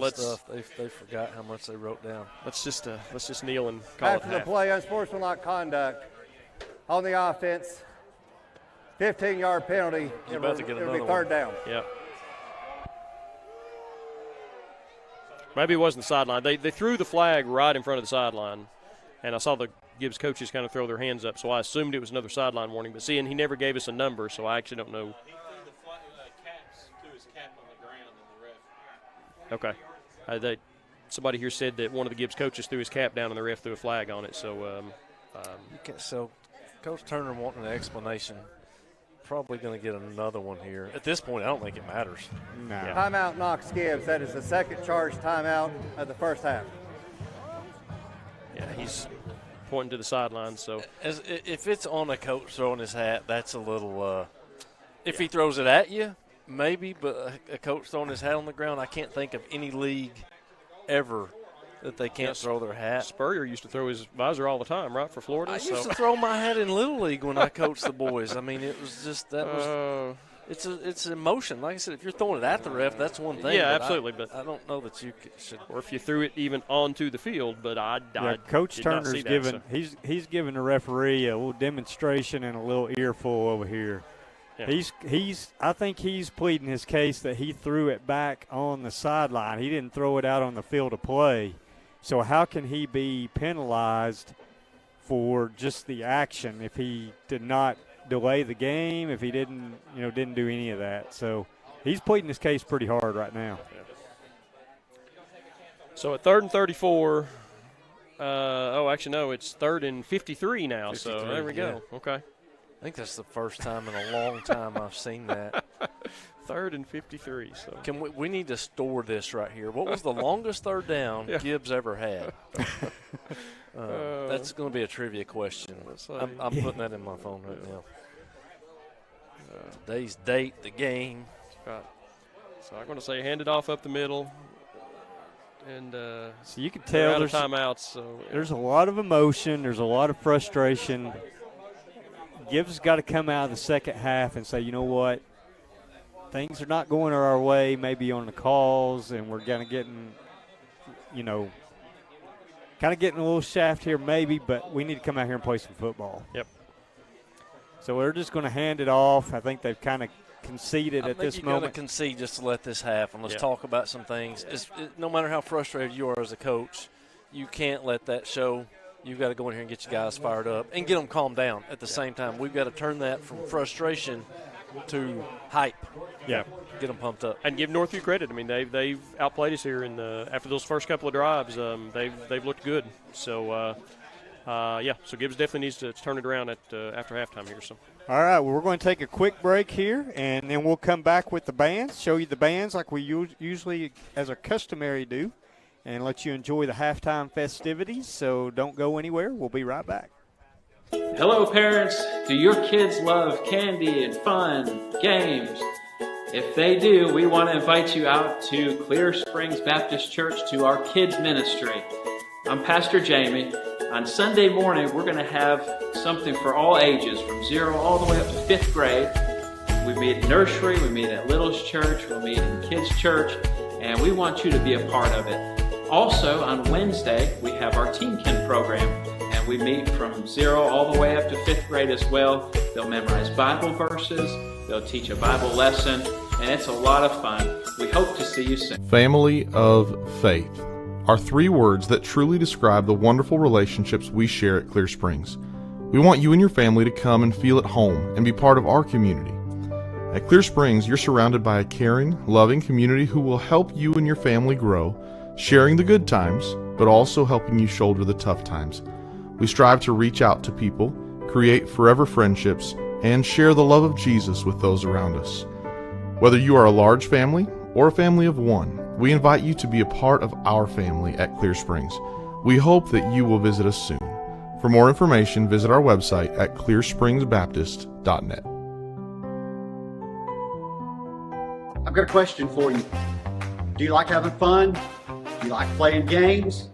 How about a Bible devotion? Do you like that? Well, then you would love Wednesday nights at Clear Springs Baptist Church. I am Pastor Josh. I'm the interim student pastor here at Clear Springs, and I want to give you the invitation to join us at 6:30 on Wednesdays for our unfazed worship. Come and be with us. You'll love it. At the Plumbing Authority, they know that you want to be able to relax and not deal with plumbing problems. Undependable plumbing can cause you stress and frustration. You deserve to enjoy your home without worrying about your plumbing. They care about plumbing. They care about you and your home. They've helped thousands of homeowners solve their plumbing problems for over 29 years. Don't let unexpected plumbing issues ruin your day. Instead, find relief when you call or schedule online, and let us help you get comfort back in your home. Call the Plumbing Authority at 865-238-2280.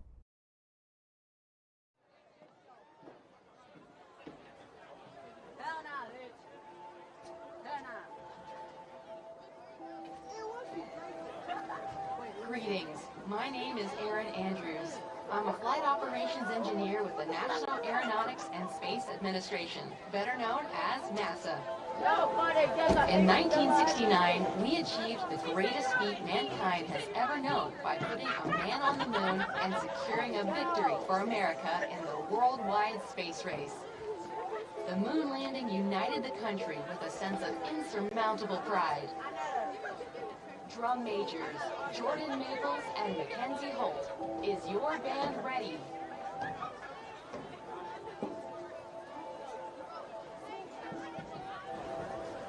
Ladies and gentlemen, performing their program for mankind, please welcome to the field the Gibbs High School Marching Band.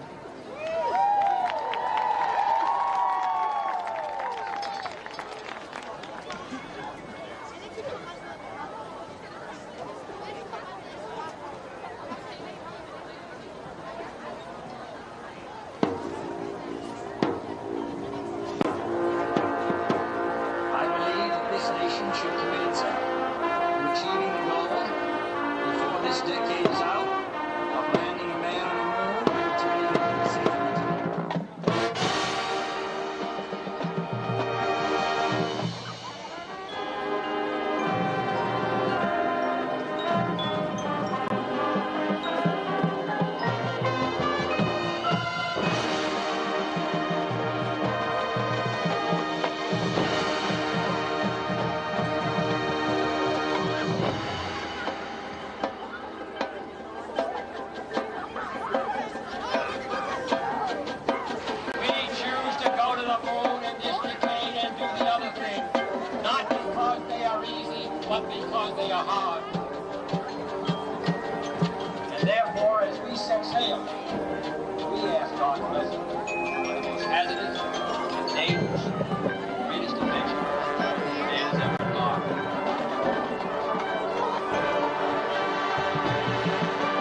all you have to do is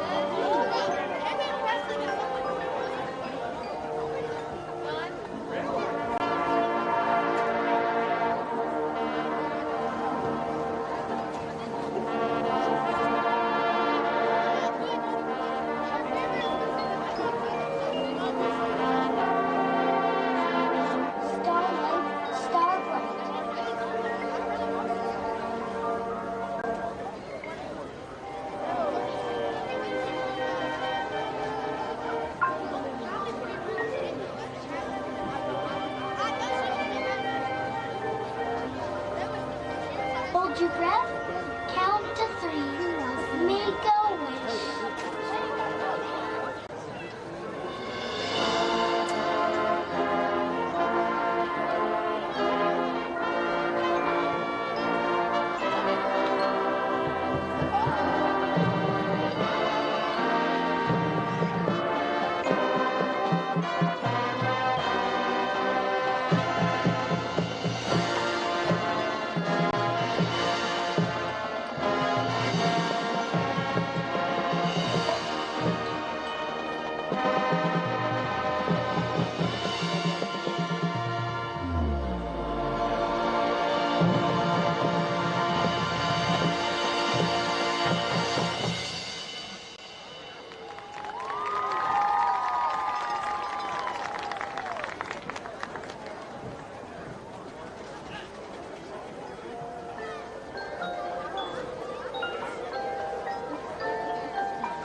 As the world watched with bated breath, the lunar lander made its final descent towards the surface of the moon.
And we are back here at Ernest Whitehead Stadium. Jason, Gibbs going to receive the kickoff to start the first half. I think you've got some stats for us over there from the first half. I do. Yep. We'll look up it here. So first downs, Gibbs has 8. Northview has 9. Total yards, Gibbs 134 to 214. Passing, Gibbs 4 of 8 for 46 yards. Northview 5 of 9 for 146 yards. And again, one of those was a 72 or 78 yard, I can't remember, but at least one big one in there, and a lot of those yards came on 78 yard on big plays of them. Rushing, Gibbs 24 rushes for 88 yards. Northview 25 for 68. Let's see. Penalty yards, Gibbs 5 for 55. Northview 4 for 31. Time possession, Gibbs 10-27, Northview 13-33. So, time possession is pretty similar, rushing pretty similar. It's just the passing is the big difference there. And a couple of those big plays from Northview that just kept some drives alive. And Gibbs lost a lot of yards there at that last series at the end of the half. Things just kind of fell apart. So, I'm sure they had a good conversation at halftime there, and I think Gibbs will be okay. I think we'll come out here. We got about 2 minutes till third quarter starts. I think Gibbs will be ready to go, and I think we'll see a different team when they come out here. So, well, 2 things. One, I'd like to see a stat for penalties on that last drive. But the second thing is you as a coach, you've got to turn the momentum in the locker room out there at halftime. Yep. You've got to turn a quarter between being upset and emotional to controlled and hyped up. There's 2 different. It seems like we were playing uncontrolled in the latter part of that first half in the second quarter, kind of feeling the game slipping away. Though that's not the case. 14-3 in high school football is very doable. And just to kind of comment, Bud, you were talking about that, and actually even had a question online there. Penalty flags, we show 5 for Gibbs for 55 yards and 4 for Northview for 31 yards. So 5 penalties on Gibbs for 55, 4 for 31 on Northview. 25 of those yards and 2 of those flags on Gibbs were completely unnecessary. Yeah. Or actually maybe even more than that. It should be a very penalty-free game other than the I don't think the hat throw should have been called. Yeah. And so other than that, some of the others, we could have controlled some of that. And Northview coming out still hyped up. I want to see Gibbs come out controlled and hyped. I want them to see the ability that I see that this game is not out of hand, it's not out of reach, because it most certainly is at any level. 14-3 is not too far for a whole half. We've seen UT blow leads like that a couple times this year. Yeah, exactly. So, well, you've got, like I said, Bud, Blake, and Jason Arnwine for the second half here. Tim had to step out, but we appreciate him working with us on the first half here. So, last game of the season, I sort of appreciate everybody, all these guys that put it together, Nelson and Kevin and camera guys, Keaton, Jenny working on stuff, and Bobby White, one we never really mentioned, but she puts a lot of this stuff together for our commercials and things like that, so we appreciate her. And almost called her Bobby Godfrey there. It's been a hot minute since she's been that. Yeah. Hey, can I butt in? Yeah, go ahead. Hey, you all have been really, really good about thanking us and appreciating us and all the sponsors and whatnot. I wanted to say thanks to you all. Bud, Jason, Tim, Robbie. Man, you guys really bring this thing to life and do a really, really great job. I get stopped all the time about when I'm out at the store or whatever. Hey, you guys broadcasting next week, y'all do a great job. And you all are a big part of that. So I want to say thanks to you guys. Well, we appreciate that as well. And like I said, I think I speak for Bud and Tim and Robbie and all those guys. We have fun doing it, and we hope you all enjoy it. So we are glad to do it. So ready to go here in the start of the third quarter and see what we can get going for Gibbs. A little pooch there. Yep. Fair catch. So good field position about the 36-yard line, and Hunter Carnes brought that one in. So I'm anxious to see what we can do. We got a good opportunity to get started here, and just start back to your game. The playbook's wide open. Start back to what you initially Gibbs. Everything that they wanted to do was working. We unfortunately had an array of penalties. I think what started this is you've got the long pass downfield with the holding call that brought it back. Yeah. couple senseless penalties prior to that, but that's when it kind of unraveled and the ball of yarn started rolling across the floor. Yep. Yeah, Gibbs just kind of lost her composure at the end. And, it didn't really – after that play was called back, we probably weren't going to score at that point anyway, so it didn't really cost you anything as far as points because we were pushed out of field goal range and would have been tough to have even gotten back into range at that point. But good run. Yeah, design run here by quarterback. Axton, yeah. Going to pick up the first down. And looks like the ball's going to spot him about the 47-yard line. And this is something I want to see in this half. Talked about it a little bit in the first half. I want to get a quarterback in. Let's get somebody in rhythm. Yep. Let's get somebody throwing the ball. Let's get somebody running the ball, running the offense. And if this is the guy, that's great. But that's what you need, a little handoff up the middle there. It'd be nice, Bud, to see Brockwell get going again, too. Let me see if I can find his stats from the first half. So, relatively quiet half, all things considered. Yeah, absolutely. So it's going to be 2nd and 8 here. Yeah, Brockwell's 6 rushes for 31 yards in the first half. And, guy that had, I think, 300-plus last week. Got a man wide open. He is there. And good defense. Good defense, yeah. Had to wait on that one just a little bit. That was Levi Allison, I believe, out there. And he had to wait just a second. And, again, that's one of those where you've got to release that ball a little bit sooner. Yep. And that's something that you learn at this level. You learn at this age as you develop as a quarterback. You've just got to see it a little sooner, throw it a little sooner. And if you do that, he's 2 yards in front of the defender and catches that ball. Absolutely, yeah. And like you said, Bud, give credit there. Northview defender did a great job to get in there and break that up and not interfere with the receiver. I was kind of waiting for the flag to come out, but he never touched him. So you get your head around and eyes on the football. They're not going to throw it on you. Nope. No, and he didn't interfere. So good job on the defense. So yeah, 3rd down. Levi's got a little running room here. It's going to be close. I think Gibbs goes for it. I think so too. You're almost in that no man's land, and you need some momentum here. Gibbs is going fast, and I think they're going to at least try to draw him right here. But I don't know that we're in no man's land, but I think we're at a point in the football game where being inside their territory, if you don't get it here, you can still bow up and be all right. Yep, I think so. Interesting to see what the play call is going to be here. 20 seconds on the play clock. We are going. Yeah, and he gets stopped up in the backfield. Never was there. Northview got a push, and he went right at the hole he was supposed to go at. It just wasn't there, so it's going to be a turnover on downs. Yeah, but I don't dislike that call at all, though. I think that was the right move to go for it there. And like I said, sometimes you call everything right, and sometimes you just can't execute. Give Northview credit there. They filled the hole, and Brockwell tried to then turn it and get around the outside, and just nothing there. So it kind of goes to what I talked about earlier. It's controlling the trenches in a game like this. The line of scrimmage is where it's won and lost. And when you're the one receiving the push and not getting it, you get wore down quicker. And if you watch on this series, Northview getting the push got offensive linemen 3 or 4 yards off the line of scrimmage, still getting next-level blocks. Yep.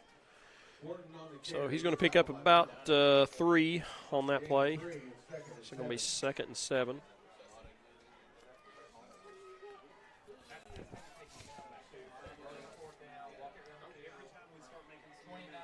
Got a hold of him in the backfield there. Yeah, so good tackle.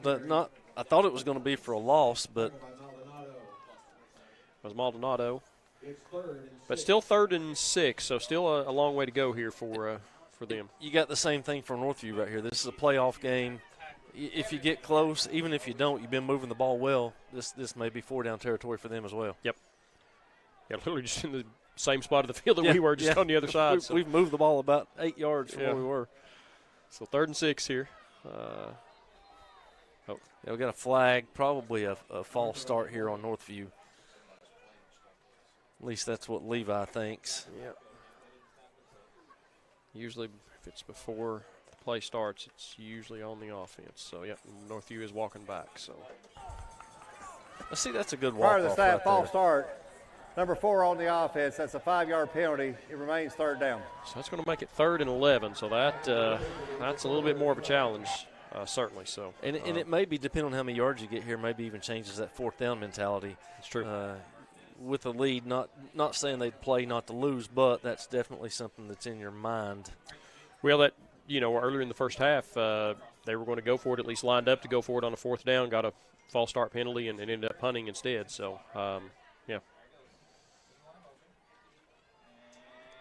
Looking. He's got a guy. Yeah, he's got him. 44. If they can get him down, he's short. 44 is a big guy with pretty good hands. Yeah. He is short of the first, but they're leaving the offense on the field, so I believe they're going to go for this. So it's going to be 4th and about 3. Yeah. So he's getting a call from the sideline here. Still kind of standard formation, not bunched up. Doesn't look like they're just going to try to power formation it, but do have a tight end in the game. Up the middle. He's with the forward spot progress, there is they're going to give him about a yard ahead. About to have a little extracurricular on the field there, so don't see any flags. But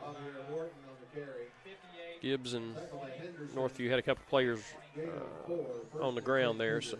And that's one thing if you're Gibbs, you want to stay away from the chippiness, stay away from the scrappiness. Yep. You know, either win this thing or lose it, but let's keep composure. Yeah.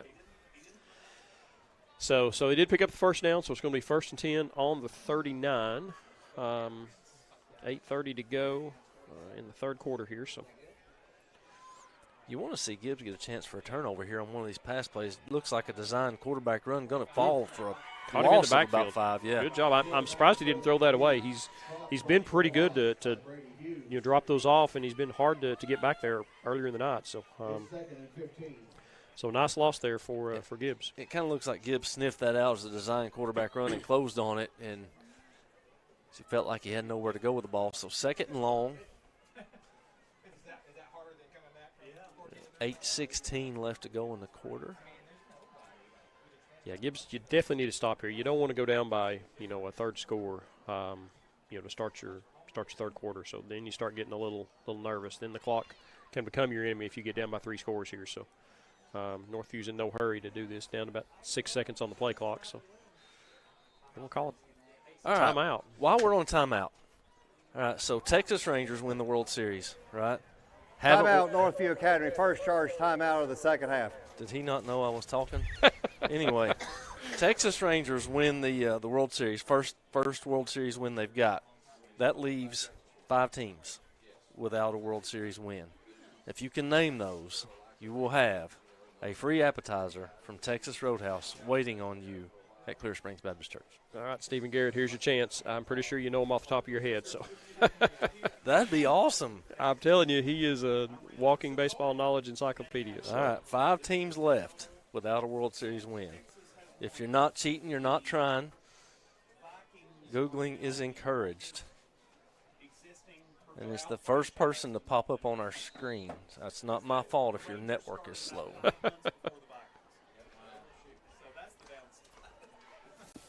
Switched it off of football there just because that's a little interesting. So we had some conversations at work this week with little-known facts like this that are out there. You just don't know it. Yeah. 2nd and 15. Back to pass. He's got a couple guys wide open. Got some and time. It's closed back up on him. He just puts it up in the air. It's 44. Yeah, I don't call see pass I interference. do not see a flag there. Chase is going for the ball. That is, I don't see that at all. Yeah. I don't like that flag. Yeah, and, I think the ref, and, I know those guys do the best they can. He was kind of shielded. I don't know that he could see that real clearly. But there we go. First one to answer. I think you should probably have pass 2. Interference. I think Josh and Rochelle Cash should have 2 waiting on them. Previous spot. Am I correct? I'm assuming this is Josh. All right, that's probably a bad assumption that just won this trivia. But I think you won last week, so you'll have 2 waiting on you. Larry Wright chimes in and has it as well, but he was not the first one to get there. So anyway, the defensive back has every right to the ball as the receiver does. Yep. Both guys have their eyes on the ball. I saw no pushing, no pulling, just going for the football. Yeah.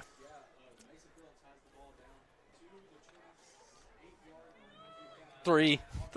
My bad. They are at Clear Springs Baptist Church. Go through there Monday through Friday. Miss Taryn has those at her desk. And we want to thank Texas Roadhouse as well for doing that for us. They told me every year, just come get them. We got them for you. I know it's such a little prize, but it's something we didn't have to pay for that we can give away. Absolutely. We appreciate, as Bud said, appreciate them giving it to us. So 2nd and 3 here. Northview still moving the ball. So. pick up the first down again. Just legs churning. Yeah. And that's a product of you've got to get low on these guys. If they're going to turn those legs, you're not going to tackle them at their chest. Yep. You're going to have to get low and take the legs out from underneath them, waist or below. Yeah. And so he's Still fighting, guys, cutting down for what's probably going to be close to a first down. Yeah. Looks like maybe a yard shy. Yeah. But still, they can pick up the first down before getting in the end zone if they need it here. But he's going to. Yeah, still driving. No, they're going to mark him short, but he's probably going to pick up the first down. Yeah, so it's going to be first and goal. Yeah, from about the 1 probably.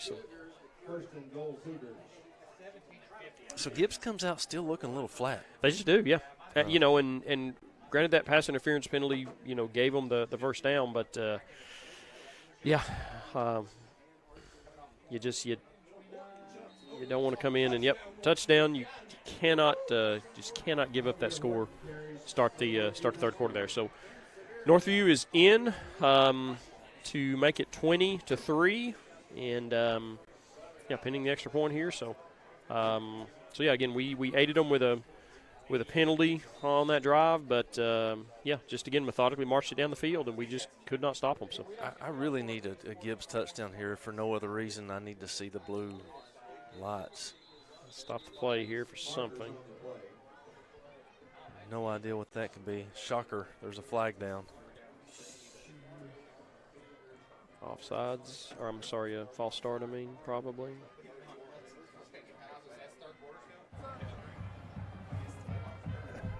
Prior to the snap, the defense was lined up in the neutral zone. That is half the distance to the goal. We'll still have the try. I believe these guys have already got a flag on Gibbs for the first game of next year. So Gibbs lined up offsides. So don't want to blame refs or anything.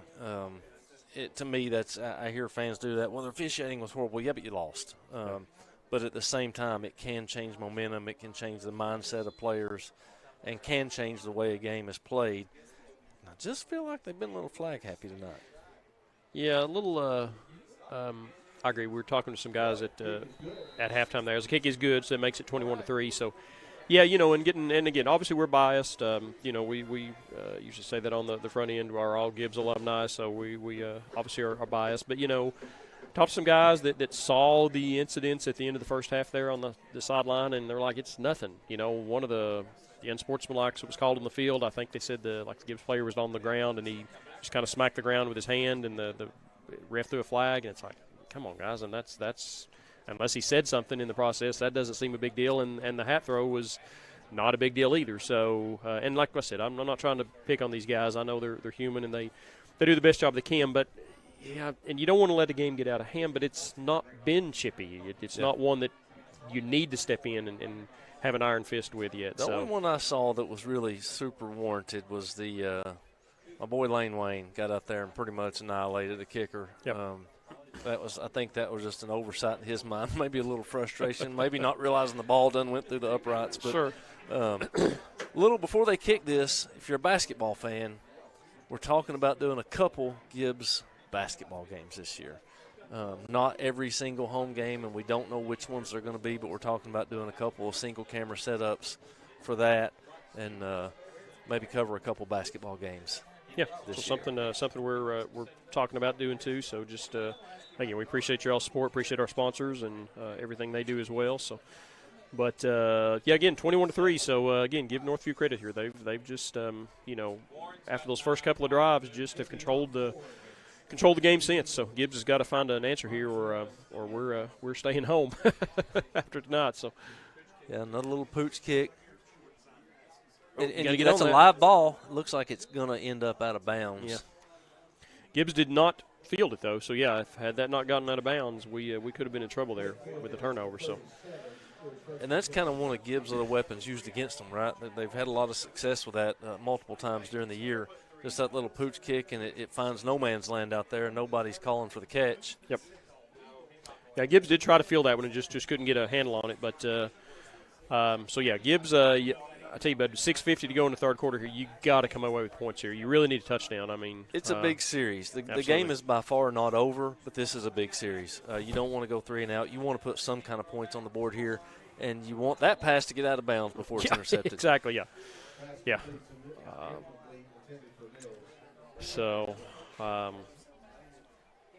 Yeah, and like I said, we've got to, we've not really stopped them on defense here recently either. So we not only have we got to get down the field and get points, but we got to stop them as well. So, well, they scored 21 unanswered. So Gibbs got the first 3 points in the. Yeah, that's going to be a right close to a first down there. John Caldwell. Yeah, they're going to have enough for that. So moving the sticks and passing the ball. And here's something else, Jason, that you can do with that is. You can open up your running game with the pass game just the same as you can open up the pass game with the run game. Absolutely. Get them spread out and wide open. Yeah, that's Hayden Mills across the middle. Hang on to that ball. Got to get forward progress here. There you go. So that's pick up first down again. So one thing I hate to see is when you've got the first down with your forward progress and you intentionally run backwards. Yeah. If you get tackled, then you lost that forward progress. Right, yeah, absolutely. So Gibbs moving the ball here again, staying in this kind of hurry up mode. So. First and 10 on about the 37. Yeah, so Axton doing a little bit better job seeing these as they come open. Yep. And going to just pull it down and run with it right there. Lowers the shoulder and gets about 5 yards. Wow, the spot is a little bit off on that in my opinion. I hope we use the near side spot. Yeah.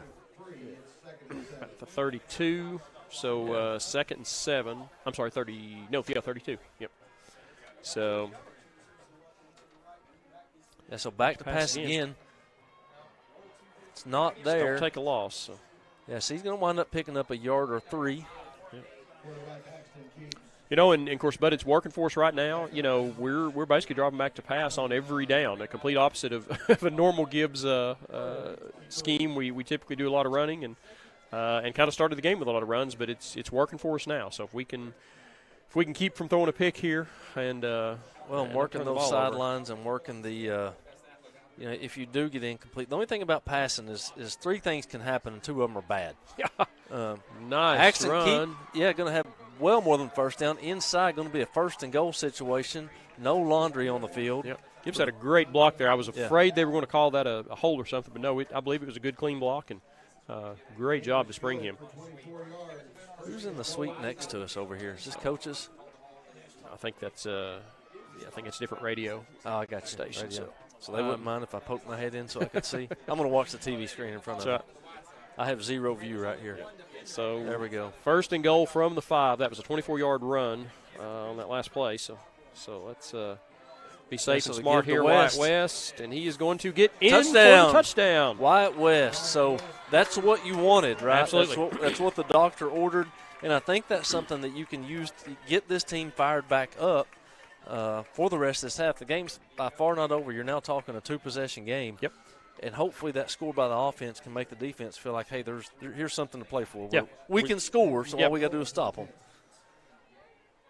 So pending the extra point, Gibbs trails 21-9. Angola with the kick. It is I'm going to miss good. him. So the kick is good, and I got a light show coming. Oh, yeah. Bud might get to see his blue lights here. Maybe. It's the only time you want to see blue lights. Oh, we didn't get blue lights. Can we not do blue lights, Brandon?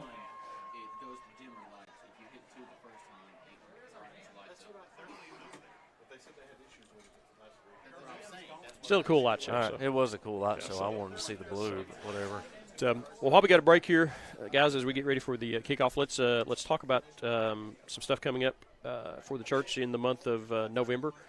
We have Marvelous Mondays, and basically what we do is take our normal Wednesday night service, we shift that to Monday and bring in some guest evangelists.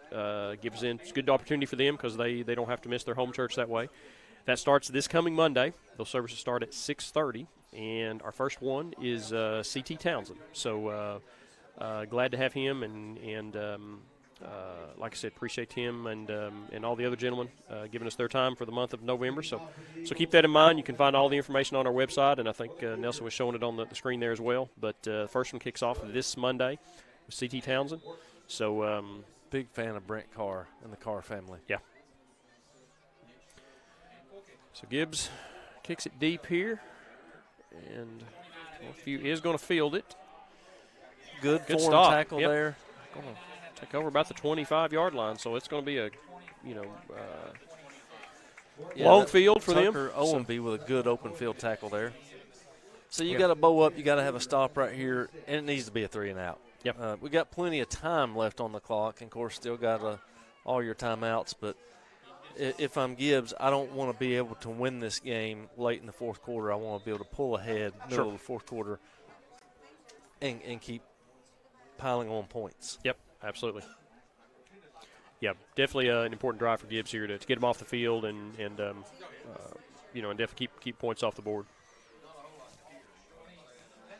All right, so good run. Northview still just able to win at the line of scrimmage. And I think Gibbs has the guys to stop that. It's just a matter of Northview's execution is pretty well flawless at the line of scrimmage so far tonight on offense. Yeah, and give them credit. That was not the case in the first couple of drives there, but Northview has figured something out, and they've been able to move the ball effectively on the ground. So we very first drive of the game, it was 3 and out, but they've since then they've been much more effective. So 44 goes in motion. He's caught some big passes for them tonight. So Gibbs able to sniff that one out a little sooner. Going to be just shy of the first down by the crossfield mark, and it's going to be 3rd and short. Possibly. Ball on about the 36-yard line. It's going to be really close. Yeah, they're going to wave the sticks on by. I think that was worth a measure, in my opinion. I looked a little bit short to me, too. Yeah. I'll be honest. I mean, we're just a little bit offline, but just looking at where the down marker was and where the ball was, I'm thinking that's worth a measure. Yeah. It's a game of inches, right? Yeah. That was one of the things, I forget if it was the XFL or USFL, one of those spring leagues this last year had a device in there that actually told exactly where the ball was. So really, I think that's something that would be cool to see, come down the field. Come down to the other level. Yeah. So because they'd show you the replay and it's like, oh yeah, it crossed the line. So there was no question, no debate about first down or not. So anyway, we digress a little bit. So 2nd and 7 as we clock rolls here. 4 minutes to go in the third quarter. So it's digression, but it is something that has changed the game right over the years. You got to think back in the time when they didn't have instant replay and things like that. As technology evolves, in a game like this where it is a game of inches, great run there by number 26. Pick up the first down. In a game like this where inches do matter, the technology can help decide that it's not based on a opinion or a ref makes a bad call just because they were out of position or were running didn't see it. So sure, I like those things. It doesn't always work in your favor, right? But it works to keep the game true. Yep. But they continue to run the ball here. Do you stack some more people in the box? I mean, and just kind of dare them to pass it on you. I mean, well, you're kind of working man coverage anyway, so I don't see any reason for going body on body.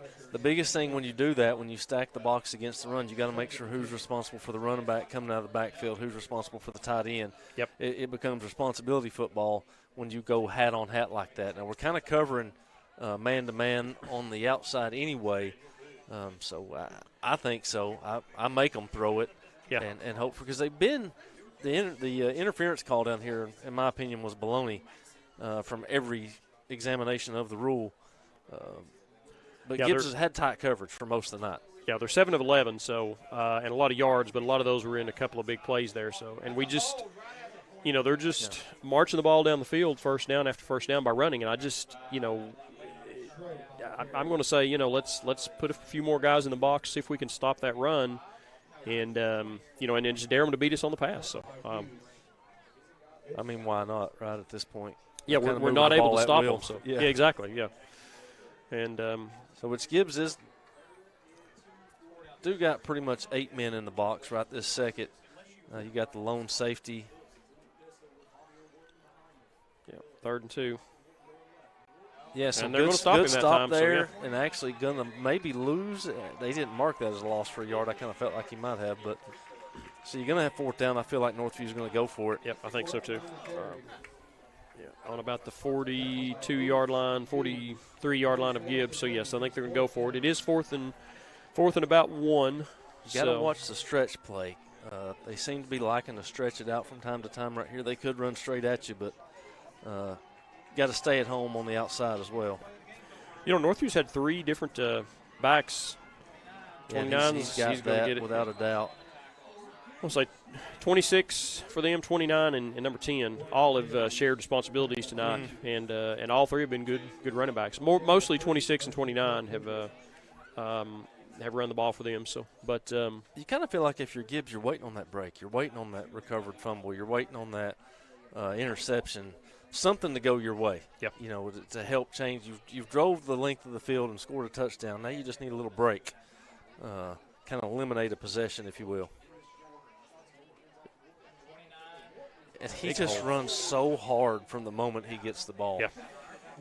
It's like he's got 2 yards before anybody else reacts. Yeah. Somebody down on that one. That might be. Yeah, Gibbs got to play a little slow to get up there. Might be Hughes. I'm not sure. Big collision on that tackle right there. Yeah, like you said, the guy's just running so hard that a lot of contact there. So I'll tell you what, we'll take a break while they tend to him, and we'll be right back. Clear Springs Baptist Church is a church that loves this football team, and we love this community. Hello, I'm Justin Pratt. While we take a quick break from this game, I want to invite you and your family to come visit us at Clear Springs Baptist Church. We hope to see you sometime soon. Avalon Landscaping is committed to the highest level of customer service and pride themselves on quality, professionalism, and expertise. To receive a free estimate on landscaping, irrigation, or property maintenance, please give them a call at 865-804-3170. And we are back. That was Brady Hughes, who was down, but he is up and walking off under his own power there. So, but like you said, just a big collision there in the hole. Yeah, so maybe got a little stinger or something there. I'm not sure what they were tending to, but he walks off under his own power, which is a good sign. And second and a long 5, maybe 6 here. Yeah, ball on the 36. Clock winding down here. Are down to 1:30 in the third quarter. So third quarter is about option, over. And that is hemmed up for a loss of a yard there. So you're going to have a third and manageable but long for Northview. Yeah, the spot's going to give them about a loss of a yard. And again, you almost know they're in 4-down territory here. So they, you know they're thinking 2 plays to pick this up. You got to stop them twice. Yep. Yeah, you know they're not punting at this point in the game. So. Doing a good job of mixing up the formations tonight. That previous play had 2 wide receivers stacked on the far side for the option play. Now he drops back to pass. Got a man. 44. Almost got to put a body on him a little quicker. Yeah. He's pretty sure-handed. He's a big target. Yep. You've almost got to get on him a little quicker and anticipate that. And a flag goes in the air. I would have to imagine that's on Gibbs. Maybe letting a little frustration show. Yeah, they're going to pick up the first down, like I said, pending the flag, and it looks like that was after the play.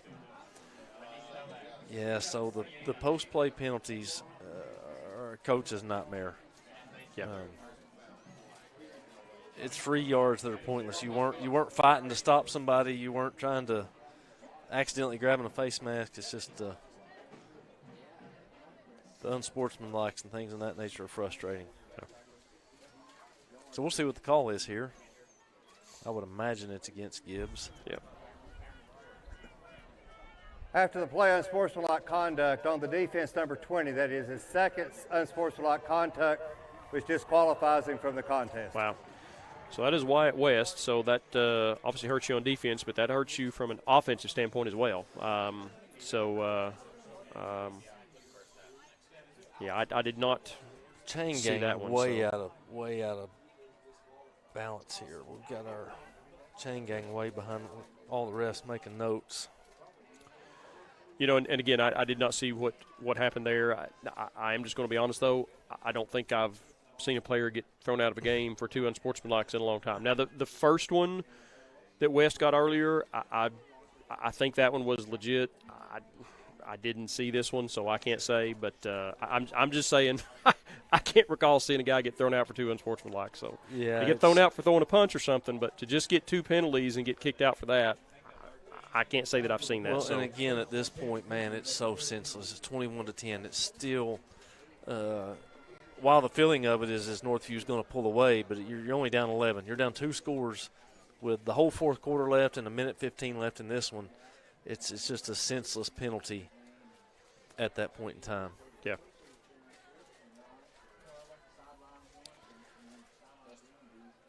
So, yeah, so we'll be 1st and 10 here. Ball on the 14.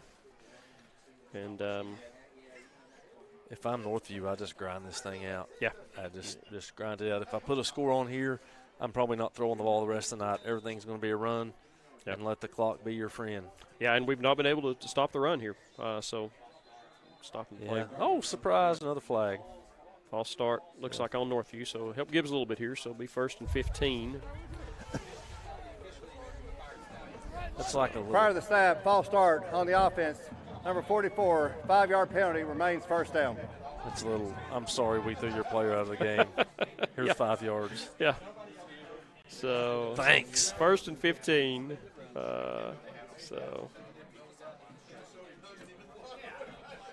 Yeah, so back on the ground, going to get that 5 yards, most of it back.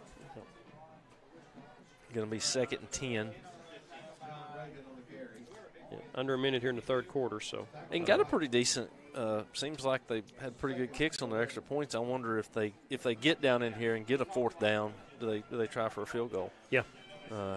It makes it a 14-point game if you do that, where it's going to take 2 touchdowns to.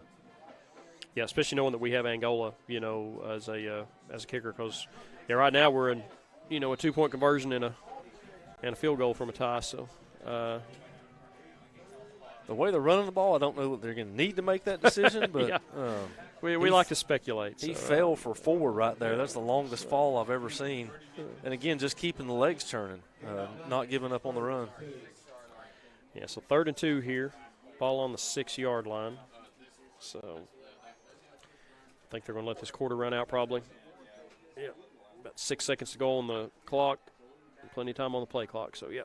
All right, we'll take a quick break, and we'll be right back for the start of your 4th quarter here. Northview 21, Gibbs 10.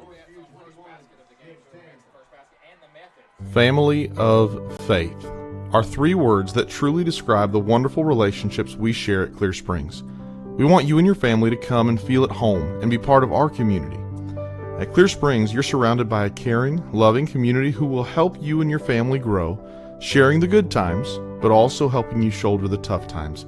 We strive to reach out to people, create forever friendships, and share the love of Jesus with those around us.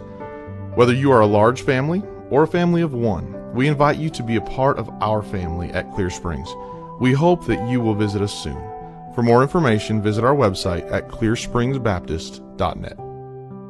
Debbie and Eddie Perry with Perry Realty Group are customer-focused with positive energy and attitude to work hard and smart to help you find the property you're searching for or desire to sell. Perry Realty Group is located at 1302 Tazewell Pike in Corryton. Check them out online at perryrealtygroup.com or call them today at 865-309-5512 for your real estate needs. Avalon Landscaping is committed to the highest level of customer service and pride themselves on quality, professionalism, and expertise. To receive a free estimate on landscaping, irrigation, or property maintenance, please give them a call at 865-804-3170. All right, and we're back here for the start of the 4th quarter. And Gibbs down 21-10. Northview driving. And it's been a flag-riddled game if you're just now joining. We've had ejections. We've had that's going to be the infamous hat throw right there. Yeah.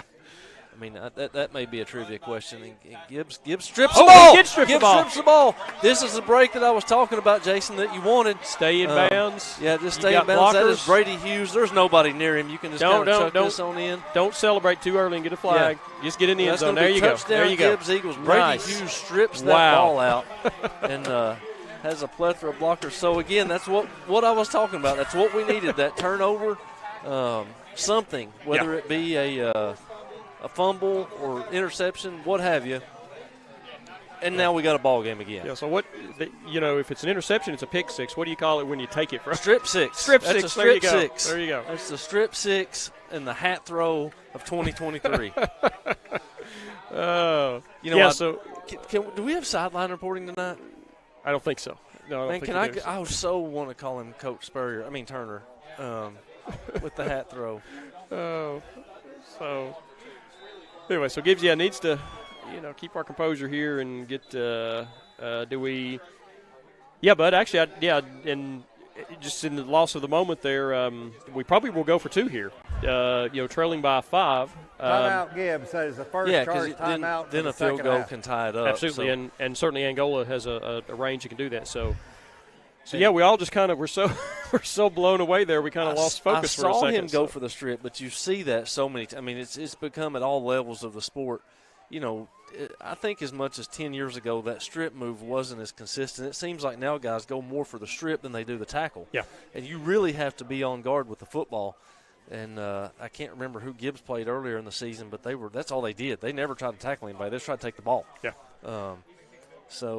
Yeah, you see guys just, punch that thing, like a boxer anymore. And, and again, that was actually a strip. He physically took it from him, but they punch at it all the time to go for the fumble. So Brady Hughes, who was just injured just a few plays prior, is now the one to strip the ball and get the strip 6, as we're calling it. That's right.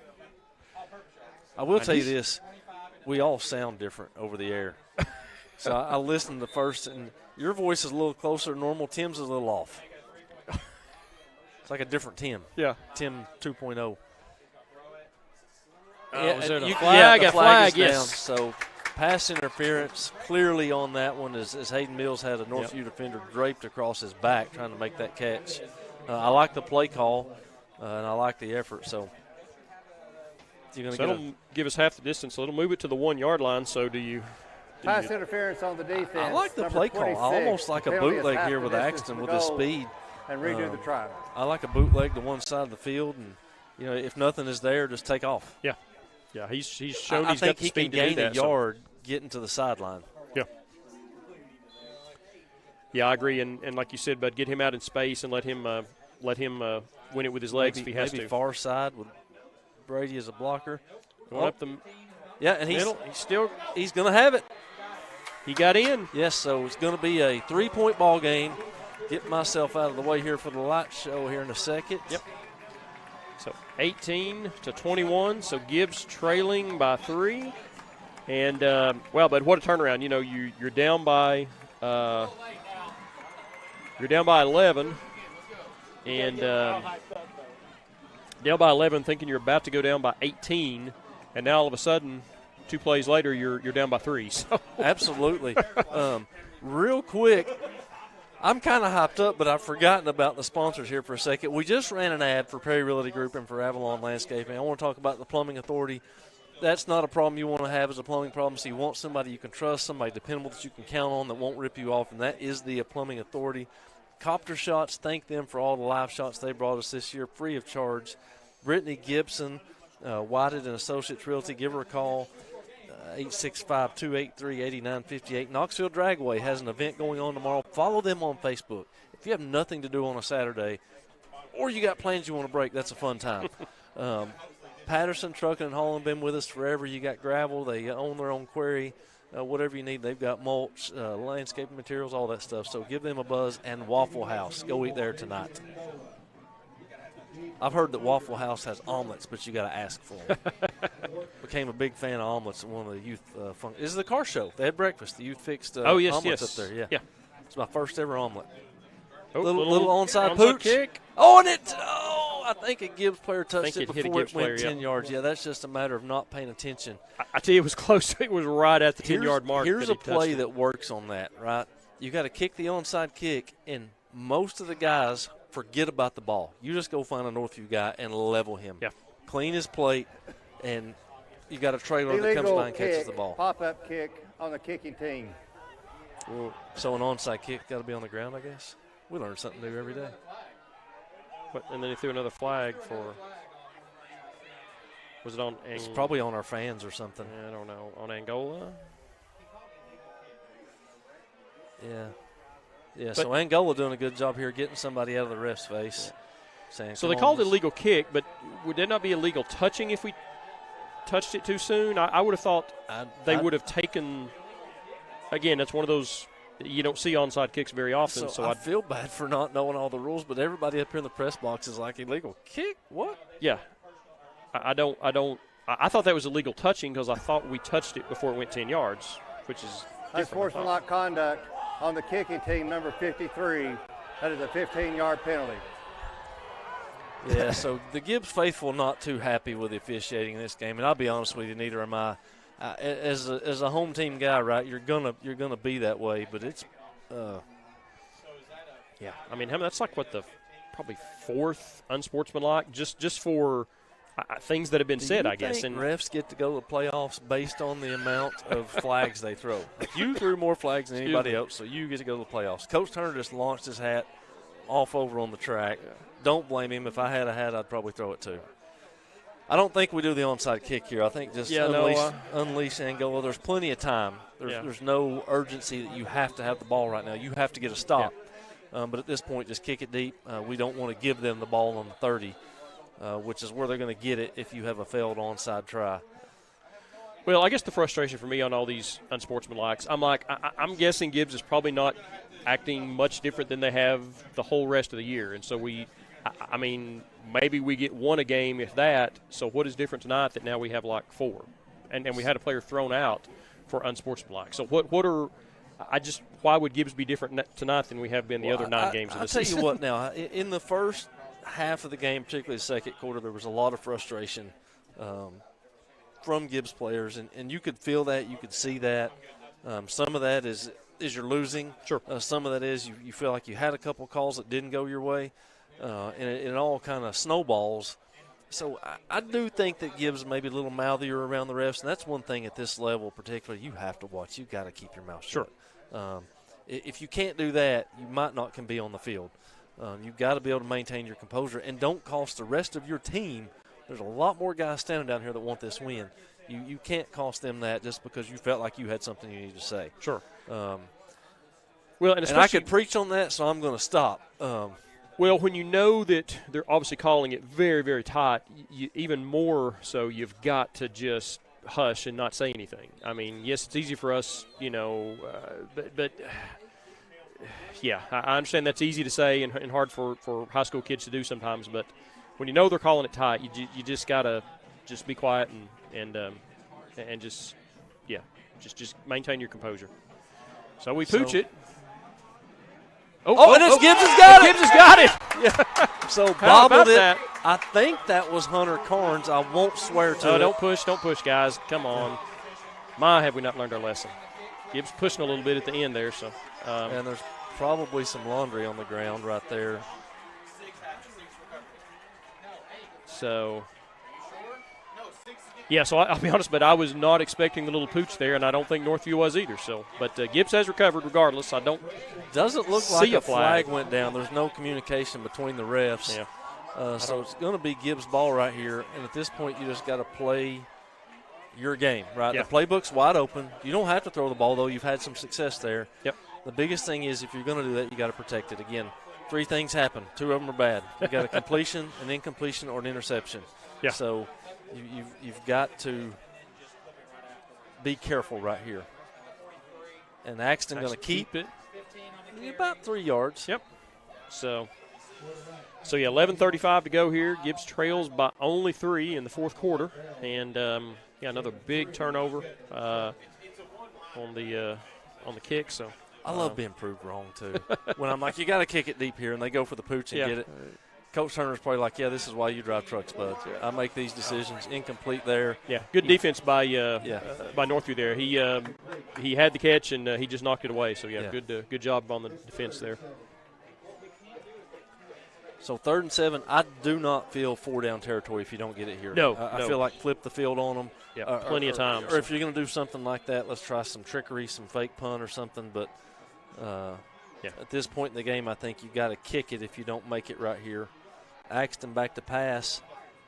And it's picked off. Yeah, it's picked off. So, I mean, not, it's on their 40-yard line, so it's not. We didn't give them great field position. I mean, it's okay, but, a punt would have been a little better. But I guess what I'm saying is we didn't give them just like, it's not on our side of the field at least. So, and that's the one thing that couldn't happen in that situation is you just stole a possession. You've actually stole 2 possessions from them and gotten yourself clawed and fought back in the game through every flag that was thrown, and then you give it back. So you got plenty of time here left in the game, but you really don't want to let Northview go down here and get a touchdown. Yeah, no, and that's what you, like I said, what you get. Gibbs crashing in on the run.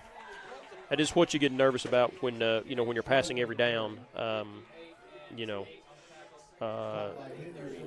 was his 10th attempt, so he's 5 of 10 for 61 yards. So. So, yeah, 2nd and 8, 10:44 to go here. Yes, a little screen sniffed out by Gibbs. 44 is a hoss. Yeah. Caught him, though, for little to no gain, so it's going to be 3rd down. Yeah, so 3rd and 8 here. Ball on the 42, so you can hear the Gibbs fans stomping their feet, so we can feel it in the press box here. So they understand too. This is a big stop, big chance for Gibbs to get the ball back here. So 3rd and 8. Quarterback keeper. And he's got a lot of room. He's going to get there. Oh. Yeah, a lot of room. Wow. Great effort by QB1 there for Northview. Actually made contact with him short of the line to gain, but he kept the legs turning and able to pick up the 1st down. So moved into the Gibbs side of the field. Ball now at the 48. Under 10 minutes, still plenty of time. You just got to play defense right here. Yeah. You can't give up certainly a touchdown, but and Gibbs traps him in the backfield. They're going to be a loss for 1. Yep. Yeah, in the worst case, you give up a field goal here, but you just can't give up a touchdown this late. This is kind of what we thought we were going to see, right? Gibbs been pretty good against the run all year. Yeah. I think they're just not used to that quick first step that Northview has. They're very quick at getting to that second level, almost by Gibbs before they react, and now they're crashing down and closing up the inside. Yeah. And Northview, like I said, has got 2 or 3 backs that have been kind of sharing duties back there and a good job. So back to pass. He's going to dive out of bounds for next to nothing over there. Maybe a yard. So you're going to have 3rd and pretty much 10-ish. Yep. And I think this is a level of a place on the field and a point in the game to where, depending on how much Northview goes here, you may see a punt out of them. Yeah. When it's a 3-point game, if you're 3rd and 8 or longer, I don't know that they go for it. I think they maybe punt. Yeah, everybody talks about analytics now, and I'm like you. I think the analytics here would tell you to punt. So, yeah, if they don't get close on this. When I feel this press box shaking, I think about the foundation issues it used to have and all that. That was on the other side. So. Yeah, our camera view is shaking. Yeah. So, so Northview going to burn a timeout. That's their 2nd one, I believe, too. Yeah. So, it is, yes. They only got 1 left. So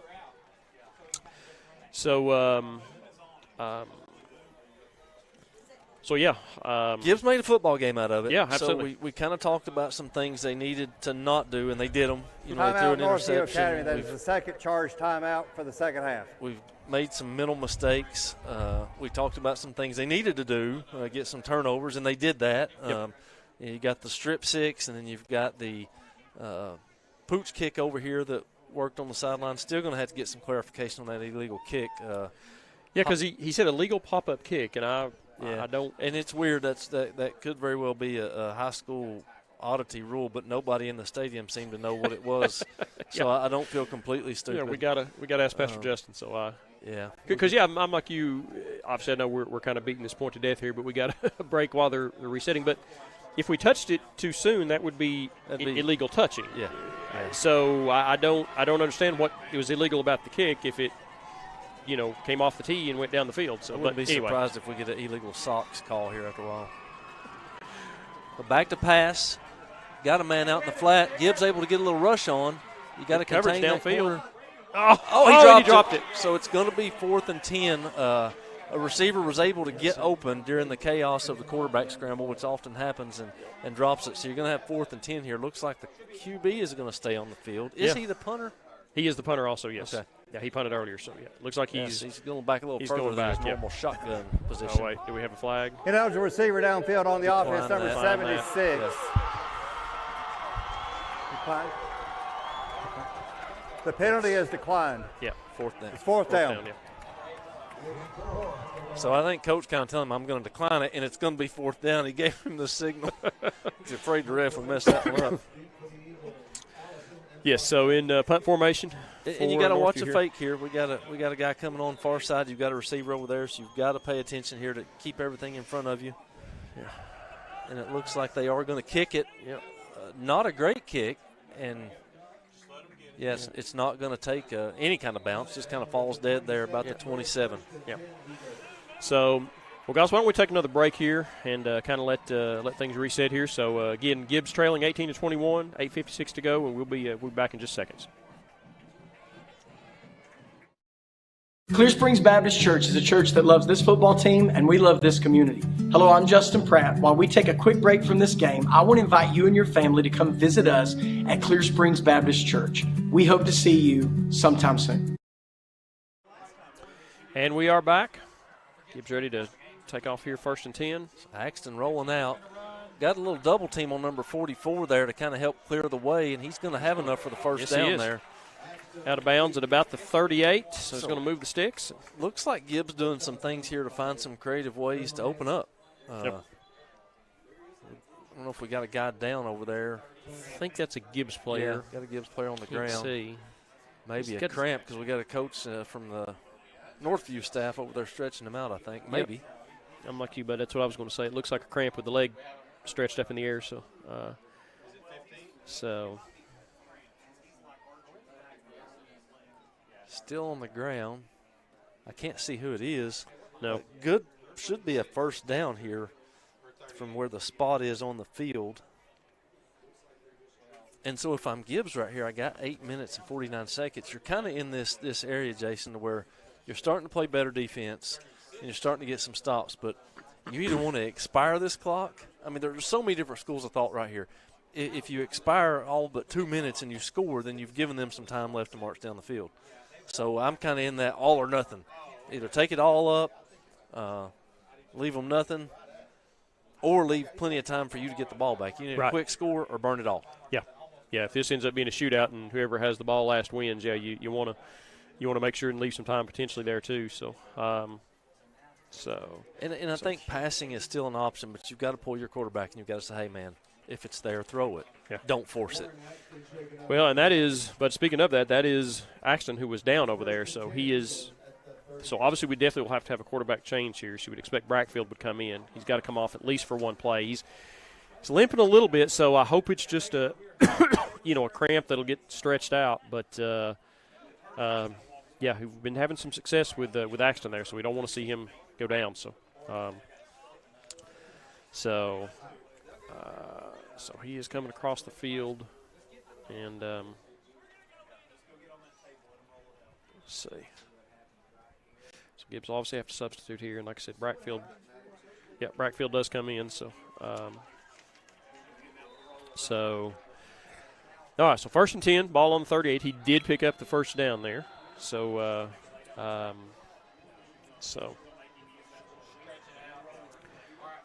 Yeah, so Brockwell's got the ball, something we've not seen on it.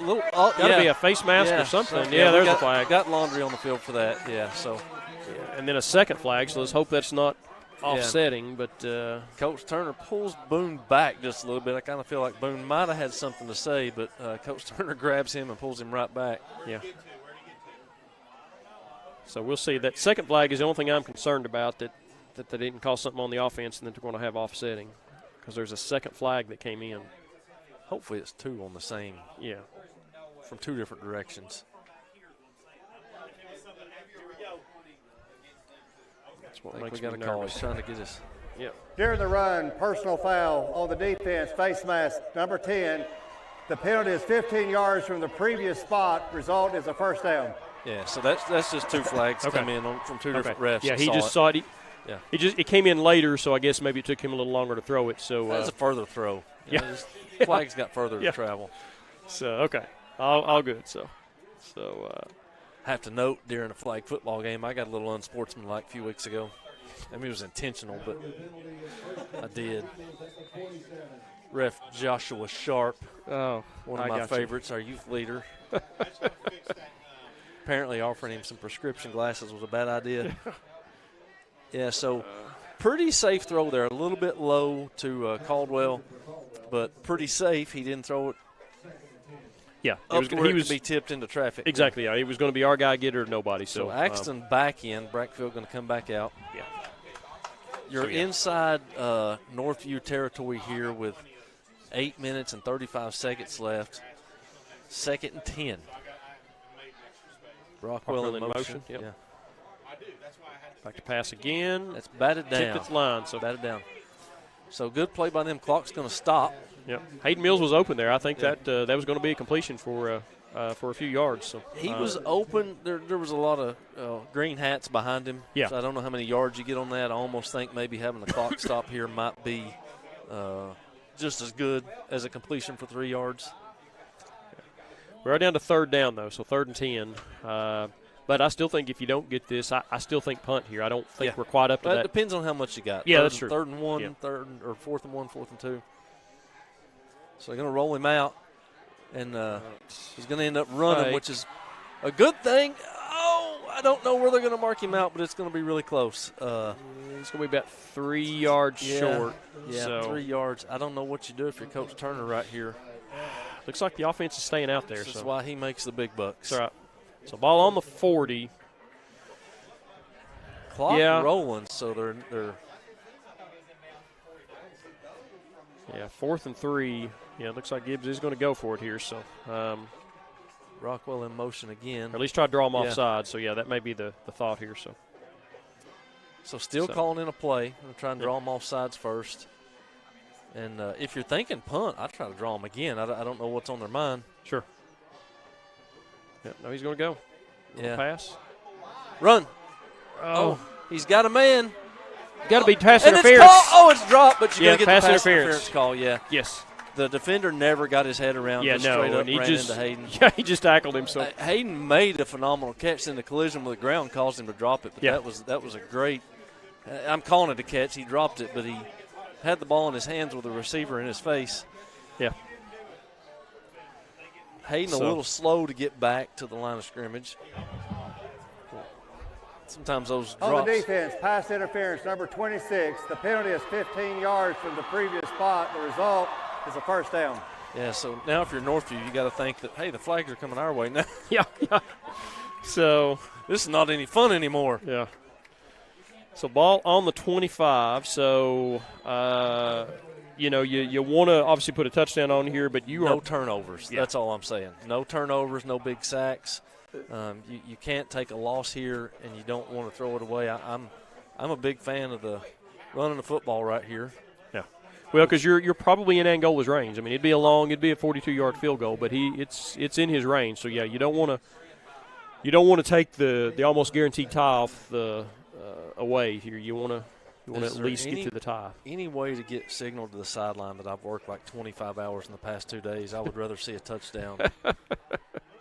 He's got a man wide open. Oh, just a little high. Off Caldwell's fingertips, yeah. He was open too and probably going to pick up the 1st down. So 3rd and 9. Gibbs has proven they can get that. But, again, the biggest thing you don't want right here is any kind of negative play. Yeah, can't take a sack or have a holding or something that's going to move you back. And if you come away from this with no points, there's still plenty of time in this football game. But you're going to force yourself to have to play defense if you can't put it in right here. Yeah.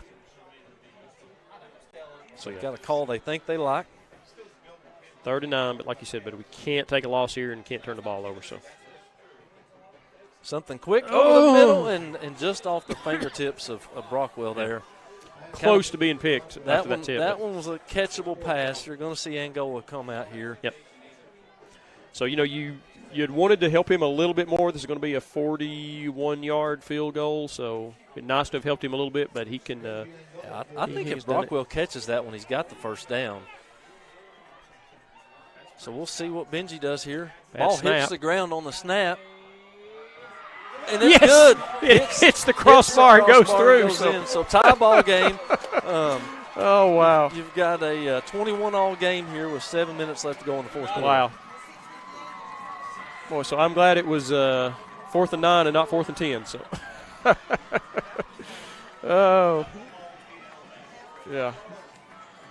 So we were talking at work today, and a buddy of mine, he's like, this is supposed to be, I think this will be the best game. And in the back of my mind, I don't know that I ever said it to him, but I'm thinking, I kind of think Gibbs will inch away with this one. Yeah. But he was like, this will probably be the best game to watch.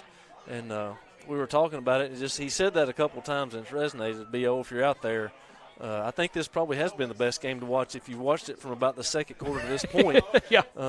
Yeah, if you didn't tune out, if you stayed with us, it certainly has been much more exciting. So yeah, give credit to Angola there. I mean, that's a 41-yard field goal. So that in high school, that's a big deal. So you don't see that every day. So no, we're going to miss him. We're going to miss him, and if we're blessed enough here at Gibbs to get another one just like him, that's special because Of course, I say that Gibbs has had a lot of good kickers over the years, but they don't typically come back-to-back at this level like that. Right. Yeah, we had John Aiden Pittman before Angola, and Angola has done a great job for us as well. So, and, you know, in high school, the kicker is such a valuable asset because so many teams don't have it. I mean, I think, was it Fulton last week that, you know, went for 2 every time? So, yeah, and I think good choice to kick it deep here. If they're going to beat you, make them drive the length of the field, and you need to subdue this guy right here. Yep. Yeah, so out about the 38, 39-yard line is going to be first down. So good field position, but, again, he was just a step or two from breaking that one. So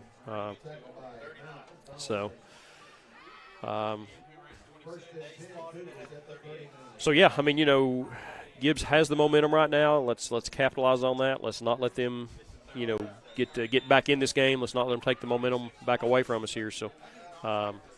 So they played good defense on the last drive, able to hold Northview and force a punt. And I think if you can get them to 4 down here, I don't think they're going to be with a tie ball game as itchy to go for it. Gibbs crashing down on the middle again and going to get a stop. And this is a point in the game where you have to maintain your composure. I'm done with the unsportsmanlikes, the face mask, the things of that nature, the senseless penalties. I guess face mask maybe not one of them, but the unsportsmanlike and stuff like that, we got to be done with at this point. Yeah, you can't be talking as tight as we're calling that tonight. You just can't keep doing that. So. The Gibbs faithful getting loud, shaking their camera, stomping their feet. You're going to drop back to pass here. Nothing really there, and Gibbs going to cover the quarterback run. She's throwing it away. Toss it out of bounds. Great play for him, but it's going to be 3rd down for Northview. 3rd and 9 from the 40. So, so Gibbs getting a couple fresh bodies in here. Yeah, you get a 3 and out here, and you know, be a big win for Gibbs, definitely. So, well, I mean, the whole momentum of this game has changed with that Brady Hughes play. I mean, it just that one play. The strip 6. Yep. He just the stadium, everything has just changed completely. So again, well covered are the wide receivers. Quarterback got nowhere to go. Going to be sacked. Back at the 29-yard line. He did not throw that away. And so you're going to see a punt right here, I feel confident. Yeah. It's going to be 4th and 20. Our producer, Nelson Creech, has become a huge Gibbs Eagle fan, bouncing in his seat, clapping. I love it. So, all right, so you're going to – and, again, this goes back. You got 2 guys back to receive this. Again, no turnovers here. If you're not going to touch the ball, get away from it. Yep. And you got to watch with the QB being the punter. I doubt they go for it on 4th and 20. Yeah, this deep in their territory, yeah. But it's never out of the question. A little better kick there. And it still just finally takes a little Northview hop. Still pretty decent field position. Yeah, out about to 36. 36-yard line. So now you're at a position with 5:24 left. You're playing good defense. If you can just get back inside of field goal range, I'd like to have something inside of 42, but you've got a kicker that can make that kick. Yeah. So play it safe. He made a 41, but he wouldn't have made it at a 42. So. But again, for high school, that is a huge distance. So and he's got that was a bobbled snap. The snap was mishandled on that. So actually, that's true. That gets in your head a little bit. He's got more distance than that. That was just an unfortunate exchange there. Yep. He did a good job to catch that ball and get it down, and even let him get his foot on it. So Mills with the catch for about 8 yards. Yep. good pickup there. Forward progress. How many is that? Let me look and see. And Mills the clock winds, so that's what you want. If you're intending to go down here and score, which they are, the clock can be your friend right here and just chew most of it up. I think Northview has one timeout left, maybe? I'm not certain. They do just have one, yes. Yeah. So Mills' hand off to fifth Brockwell. catch. He's going to have enough for the first down, so it's going to be 1st and 10 at about the 47-ish yard line, 48. Yep. And I would like to see, Brockwell continue to get involved here. And, Bud, this is that point we were talking about earlier, 4:45 to go. If we can just methodically milk this clock, run this all the way down to the end, and leave them little to no time at the end with only one timeout, that could be a huge plus for us. Axton back to pass. There you go. Yeah. Just run that. So not a bad play. You've got to cross midfield into Northview territory. Yep. I like that. Don't just throw it up because you're in a pass play. Sure, yeah. Nothing was there. Pull it down, take off. No loss. It'll be 2nd and 7-ish. Yeah, and he's been done a good job on running, and like you said, making some good decisions there. That's the key. So, 2nd and 7, ball on the 49. Brockwell in motion, shotgun. And so he's going to drop back to pass again. So, little confusion on what they wanted from each other. So he's pointing, and I think Brockwell's thinking he's wanting to point here and go for a pass. Yeah. And what he wanted, I want you to block that guy. Yeah. So, but you don't point to an area, you point to the guy when that's what you want to happen. Yeah. Brockwell didn't. I'm like you, but I think Brockwell was waiting for the pass. He's like, he's like, hey, I need a block. So they got it worked out. Yeah, so. Got the first down. So you're inside the 40, clock rolling, 3:51 left to go in the game. Axton back to pass. He lets it fly. Pass. And almost there, Mills has had so many near misses, but you put that ball where you had to. Yeah. You don't want to leave it low for an interception, outside shoulder. No. So going to be 2nd and 10 here, ball on the 38. So that stops the clock at 3:40. The clock here. We got a whistle blown for one reason or another.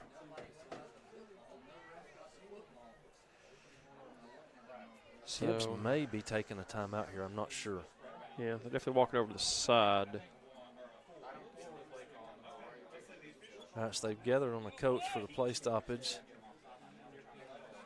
No, I don't think.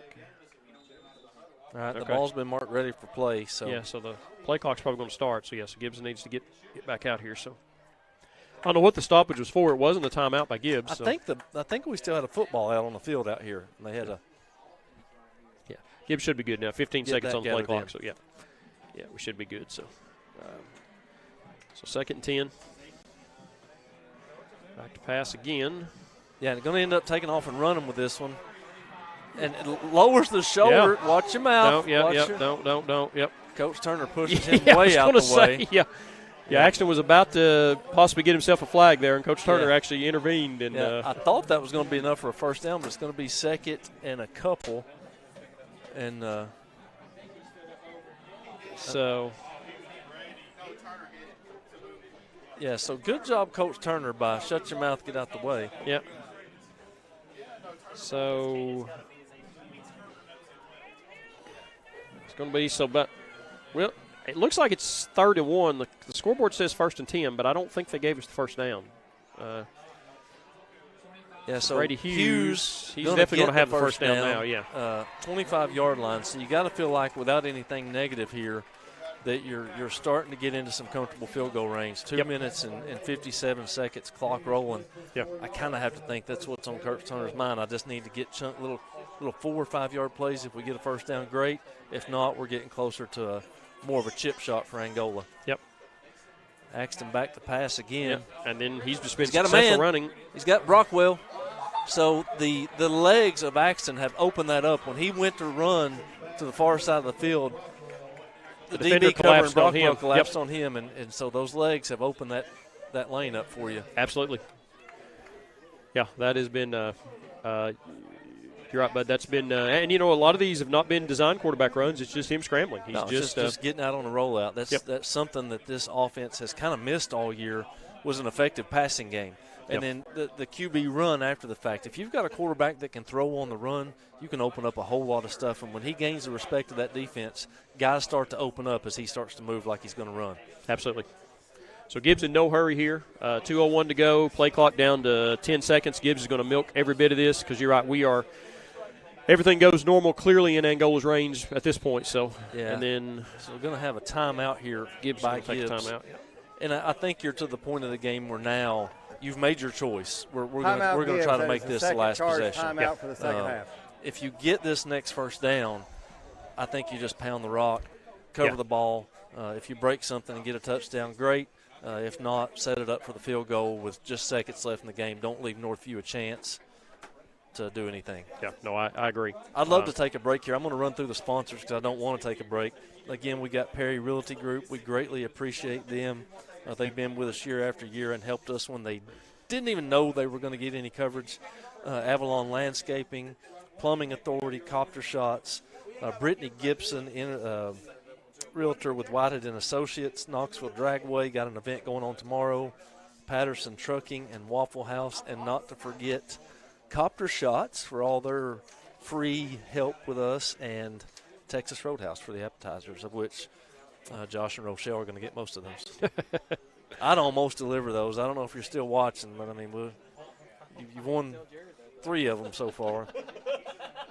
Actually, I'm just kidding. I won't deliver them. Go to the church and get them. They're yours. Yep. You got 3. So Gibbs comes back out here, 1:52 to go, 2nd and 2. And, Buddy, I'm like you. I would like to see Brackfield is back as quarterback here, so wonder if that means we're just going to have a steady diet of running. And the ball's on the ground, but Hughes quickly picks it up and gains the first down inside the 10-yard line. So heads-up play by Brady Hughes just takes something that was a mishap and gets the first down and goes with it. So if you're Coach Turner, you got to think,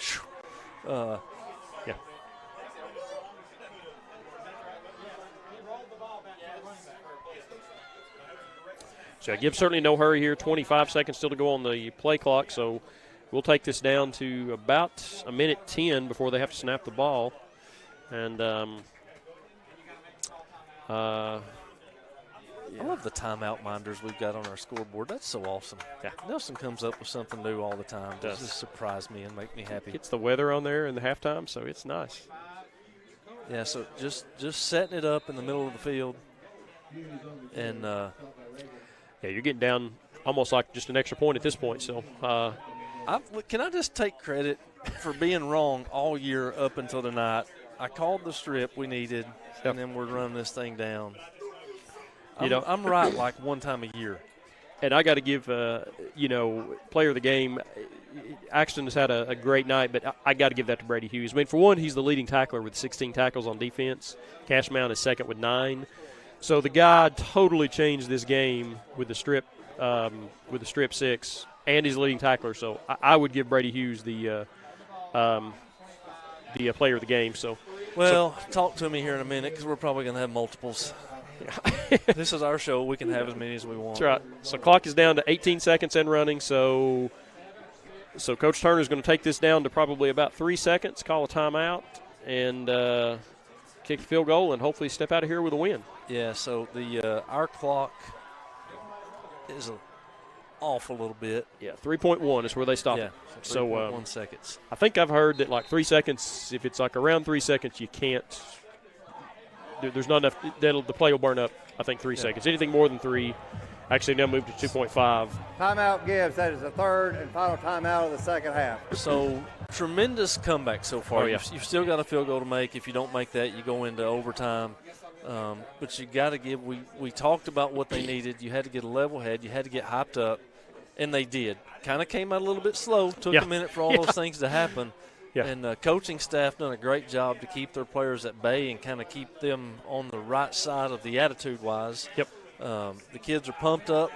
Early in the first half, I had kids kind of huddle around, probably talking about what they're doing tomorrow, who they think is going to win, whatever game, whatever team they're rooting for. And then we've went from that to stomping in the stands, the band playing, kids jumping up and down, and never had any quit in them. Maybe made a lot of mistakes, but never had any quit. Yeah. So here you've got Benji Angola, one of the – though it be a chip shot, probably one of the bigger kicks of his career. Absolutely. To take you to the second round of the playoffs. Yeah. Want a clean snap right here. Every kid in Coreyton going back there to try to catch this one. I wonder if Northview, they've got a timeout left. I wonder if they use it here. So I don't see it. I do see their coach over by yeah, the no, ref. he is standing by the ref. Yeah, I think they're going to call their final timeout here. So, yeah, so he's probably going to call that, and he does just now. So Northview out of timeout. So whatever happens right here is going to be left on the field. Yep. Timeout. Northview. You know, and I'll give credit to to Northview. Obviously, a tremendous amount of composure by Gibbs to finally get themselves together and catch this up. But again, like we talked about, on paper, this should have not been an easy win, I wouldn't say, for Gibbs, but Gibbs should have won this more than the last second field goal. I kind of figured they might have slowly walked away from it, but I give credit to Northview in that offense, man. They have really they ran hard. They kept their legs turning. They have played the whole game like they want this win. Absolutely. Credit to Gibbs for doing a good job in the second half and crashing down on that run and taking back what Northview had taken from them. Yep. And really just closing it up. But, man, they played hard. Yeah. Can't take anything away from them. No, Northview played a tremendous game tonight. This is what you want and expect from a playoff game. Yeah. Yeah. So here it is. 3 seconds left. Ball's ready for play. The snap is back. Kick is up. And they block it. Oh, my. Oh, wow. So probably the first. The announcer jinx. Yeah. Wow. It's the first block of the season, maybe? Yeah. That I've seen. I don't recall another one. So, all right. So we're going to get some extra football tonight. Did they know that I needed to go home? I shouldn't have complimented them so quickly. So, I will. So, but no. So go back to what we're talking about. So credit Northview. He Yeah. fought till the last play. Yeah. So I think if you're Gibbs here, there's no reason to feel deflated, though. You played good defense, and you've played good offense up to this point. Focus on your game. Keep doing what you've been doing, and we're going to get a little extra football tonight. Yeah. I kind of wanted to go home. Yeah. Oh. I think for our next press box, we should have restrooms.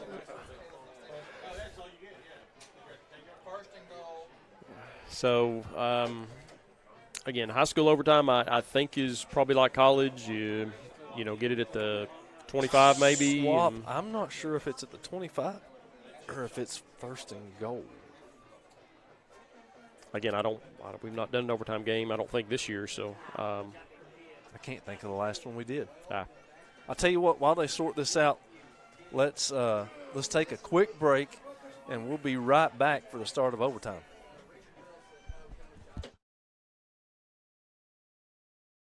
At the Plumbing Authority, they know that you want to be able to relax and not deal with plumbing problems. Undependable plumbing can cause you stress and frustration. You deserve to enjoy your home without worrying about your plumbing. They care about plumbing. They care about you and your home. They've helped thousands of homeowners solve their plumbing problems for over 29 years. Don't let unexpected plumbing issues ruin your day. Instead, find relief when you call or schedule online and let us help you get comfort back in your home. Call the Plumbing Authority at 865-238-2280. Yes, so we're back, and thank you to Josh Sharp for giving us the information. It's going to be first and goal from the 10 when they set this up, and they're going to flip-flop. And any more information he wanted to provide me of, second and third tries, I think I got stuff coming from everybody here on how this is going to work. Let's see. Yeah, I got Pastor Justin. I got Josh Sharp. Hey, ask them if they can, guys, either one of y'all or both. What was, we kicked what looked like an onside kick. Looked like to us we touched it before it went 10 yards. They didn't call it illegal touching. They called it an illegal pop-up kick, and we're still a little confused about what that was. So if y'all can clarify, or anybody can clarify. All right, so we'll wait for the coin toss here, but it's going to be first and goal from the 10. No turnovers can be scored off of. 4 chances to score. Okay. Referee will probably explain that as well, but we appreciate those guys kind of filling us in. So.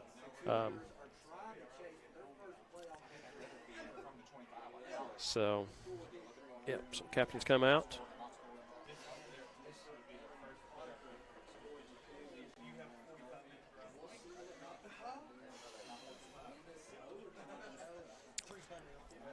So will see. This is traditional. You want defense, right? You win the toss. Yeah. You want to play so you defense. know what you got to do. So, Yeah.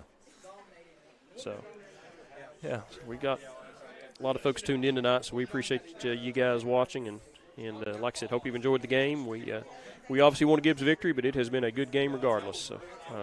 So Gibbs is going to win the toss, I think, because he looks like Gibbs won the toss. About guarantee we'll take defense first. And they want to go that way away from this marching band. Yeah. Which is great because that's the end of the field that we can see from here. Yeah. All right, so Northview will get the ball first. And you're basically just going to swap licks right here. Yeah. First and goal, you got 4 tries or you kick a field goal. I'm curious if at one point, I know these guys are listening now, so I'll pick their brain. Couple questions. One, does it ever go to where you have to score a touchdown or you have to go for 2 if these overtimes keep going? Second question is, if you get ejected from the second half of this game, do you have to sit out the first half of the next game?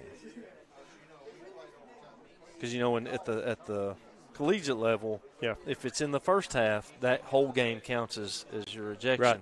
If you get kicked out for targeting, say in the second half, you have to miss the first half of the next game. So kind of curious about that going forward. Should Gibbs pull out a victory, do you have Wyatt West for the start of next week's game? All right. So Gibbs will go on defense first here. Obviously no clock. Everybody probably gets, looks like everybody gets 1 timeout back. So it's like they just put their phone down and left. I'm not getting anything out of either one of them now. We threw too much at them. So it's like somebody calls you and you just barely miss it and you call them right back and they don't answer. It's like, what, you just throw your phone down and run away? Right, yeah. How'd you get busy so fast? So shotgun formation, man in motion.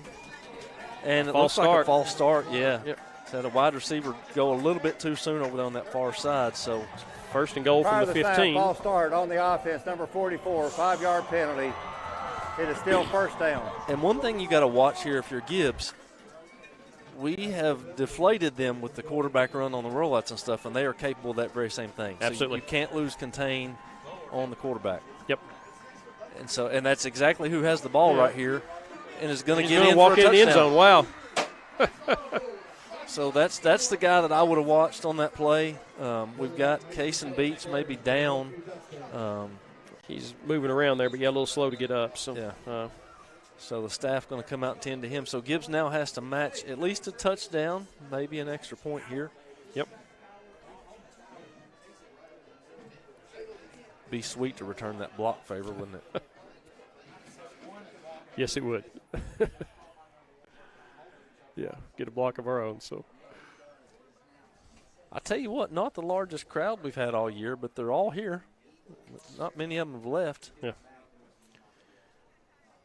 Case and Maya took that was a pretty good little collision out there. He almost, I don't know if he took a knee from the runner as he was running by or what happened there. That was a pretty smart run over there. They've been running 26 all day long. Everybody sold out. Yeah, so he's sitting up.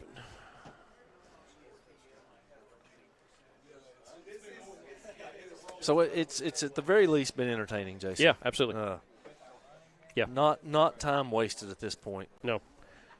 You started the third quarter, looked like Northview was going to walk away with it. Credit to Gibbs to get it back and have a shot at winning. But again, like you said, Northview fought to the last second and blocked. Absolutely. Like I said, I think the only block we've had all year. So Kaysen is going to come off the field under his own power, so that's a good sign. Yep. And so if you're Gibbs here,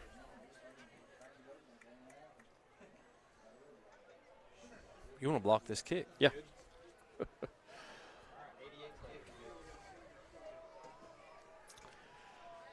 So that's crazy. I can't believe we had a block kick to end the first half or second half. Yeah. Yeah. And we did it! Oh my! Wow.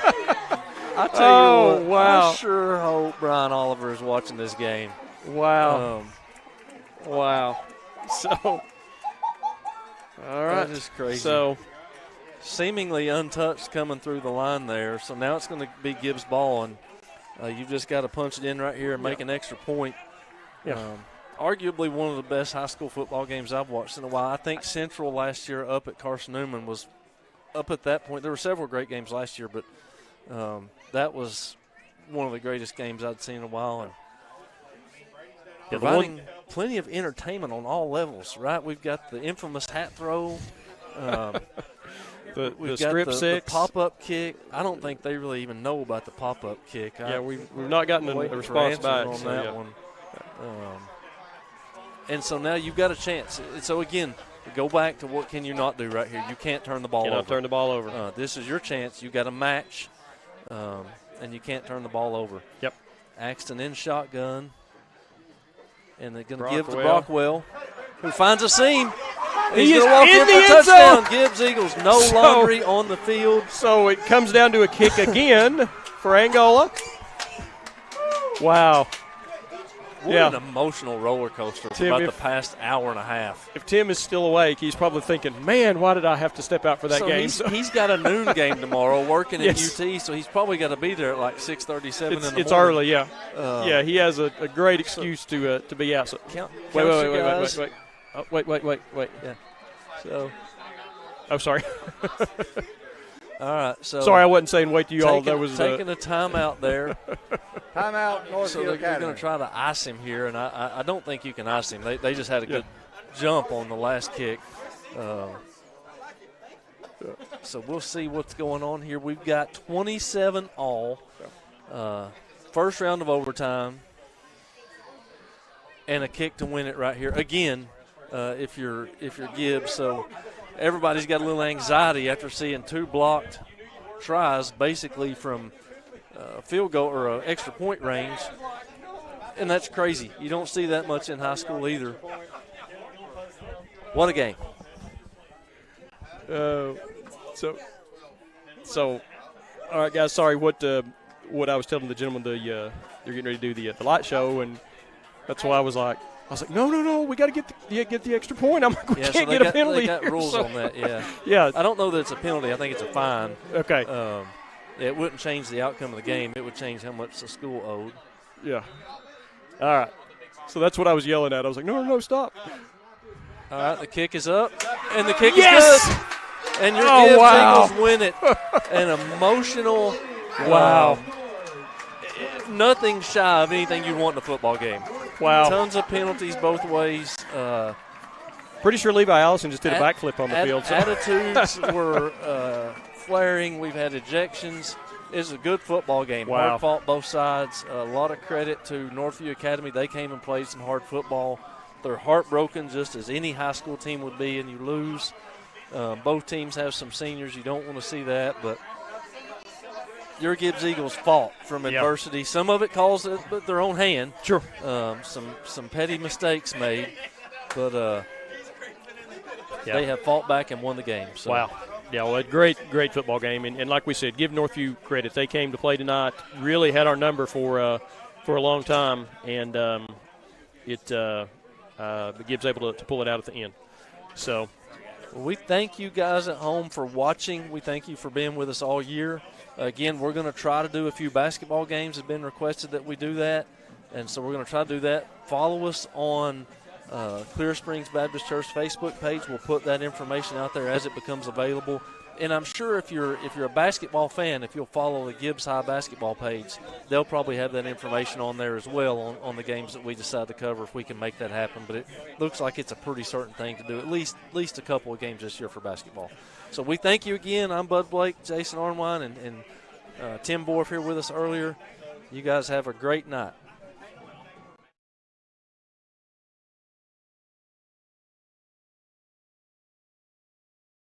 On behalf of Clear Springs Baptist Church, we simply want to thank you for tuning in tonight to watch the Gibbs High School football broadcast. We also want to extend a personal invitation for you to come and worship with our family of faith at Clear Springs. We gather on Sunday mornings at 10:15, Sunday nights at 6 p.m., and Wednesday night